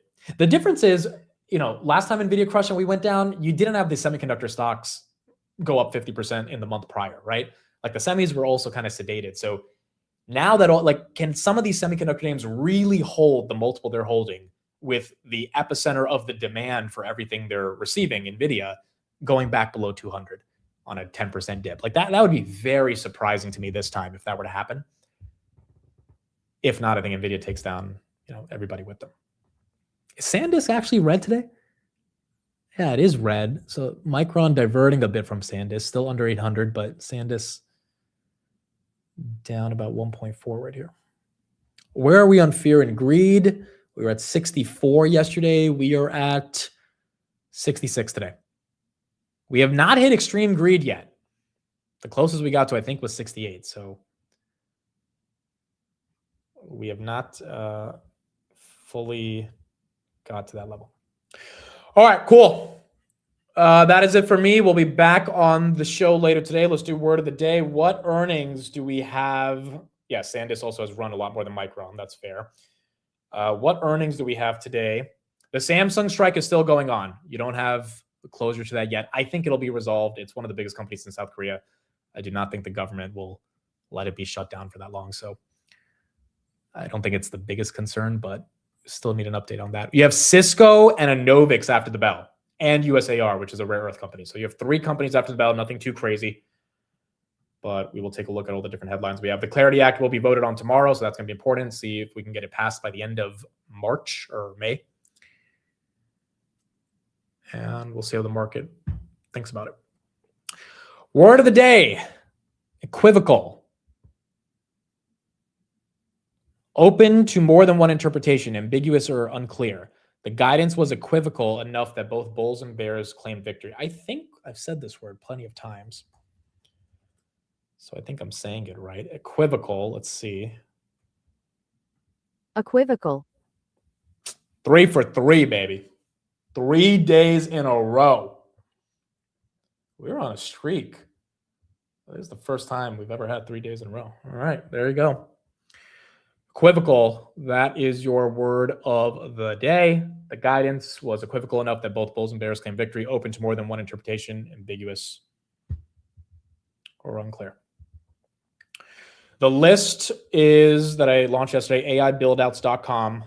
There will be a Substack article later this week with some of my favorite names from this. I still have to update this. There's some names that are missing on the website, but we'll get those out there and we'll keep going from there. All right, that's it for me. Thank you, everybody. Appreciate it. I'll see you guys back on the market close. We'll see what earnings we got. And we'll see if this China trip ends up going well enough for us to get some more momentum and potentially seeing NVIDIA and Tesla continue their excitement. Thank you, everybody. Appreciate it. I'll see you guys on the market close. Bye, everybody.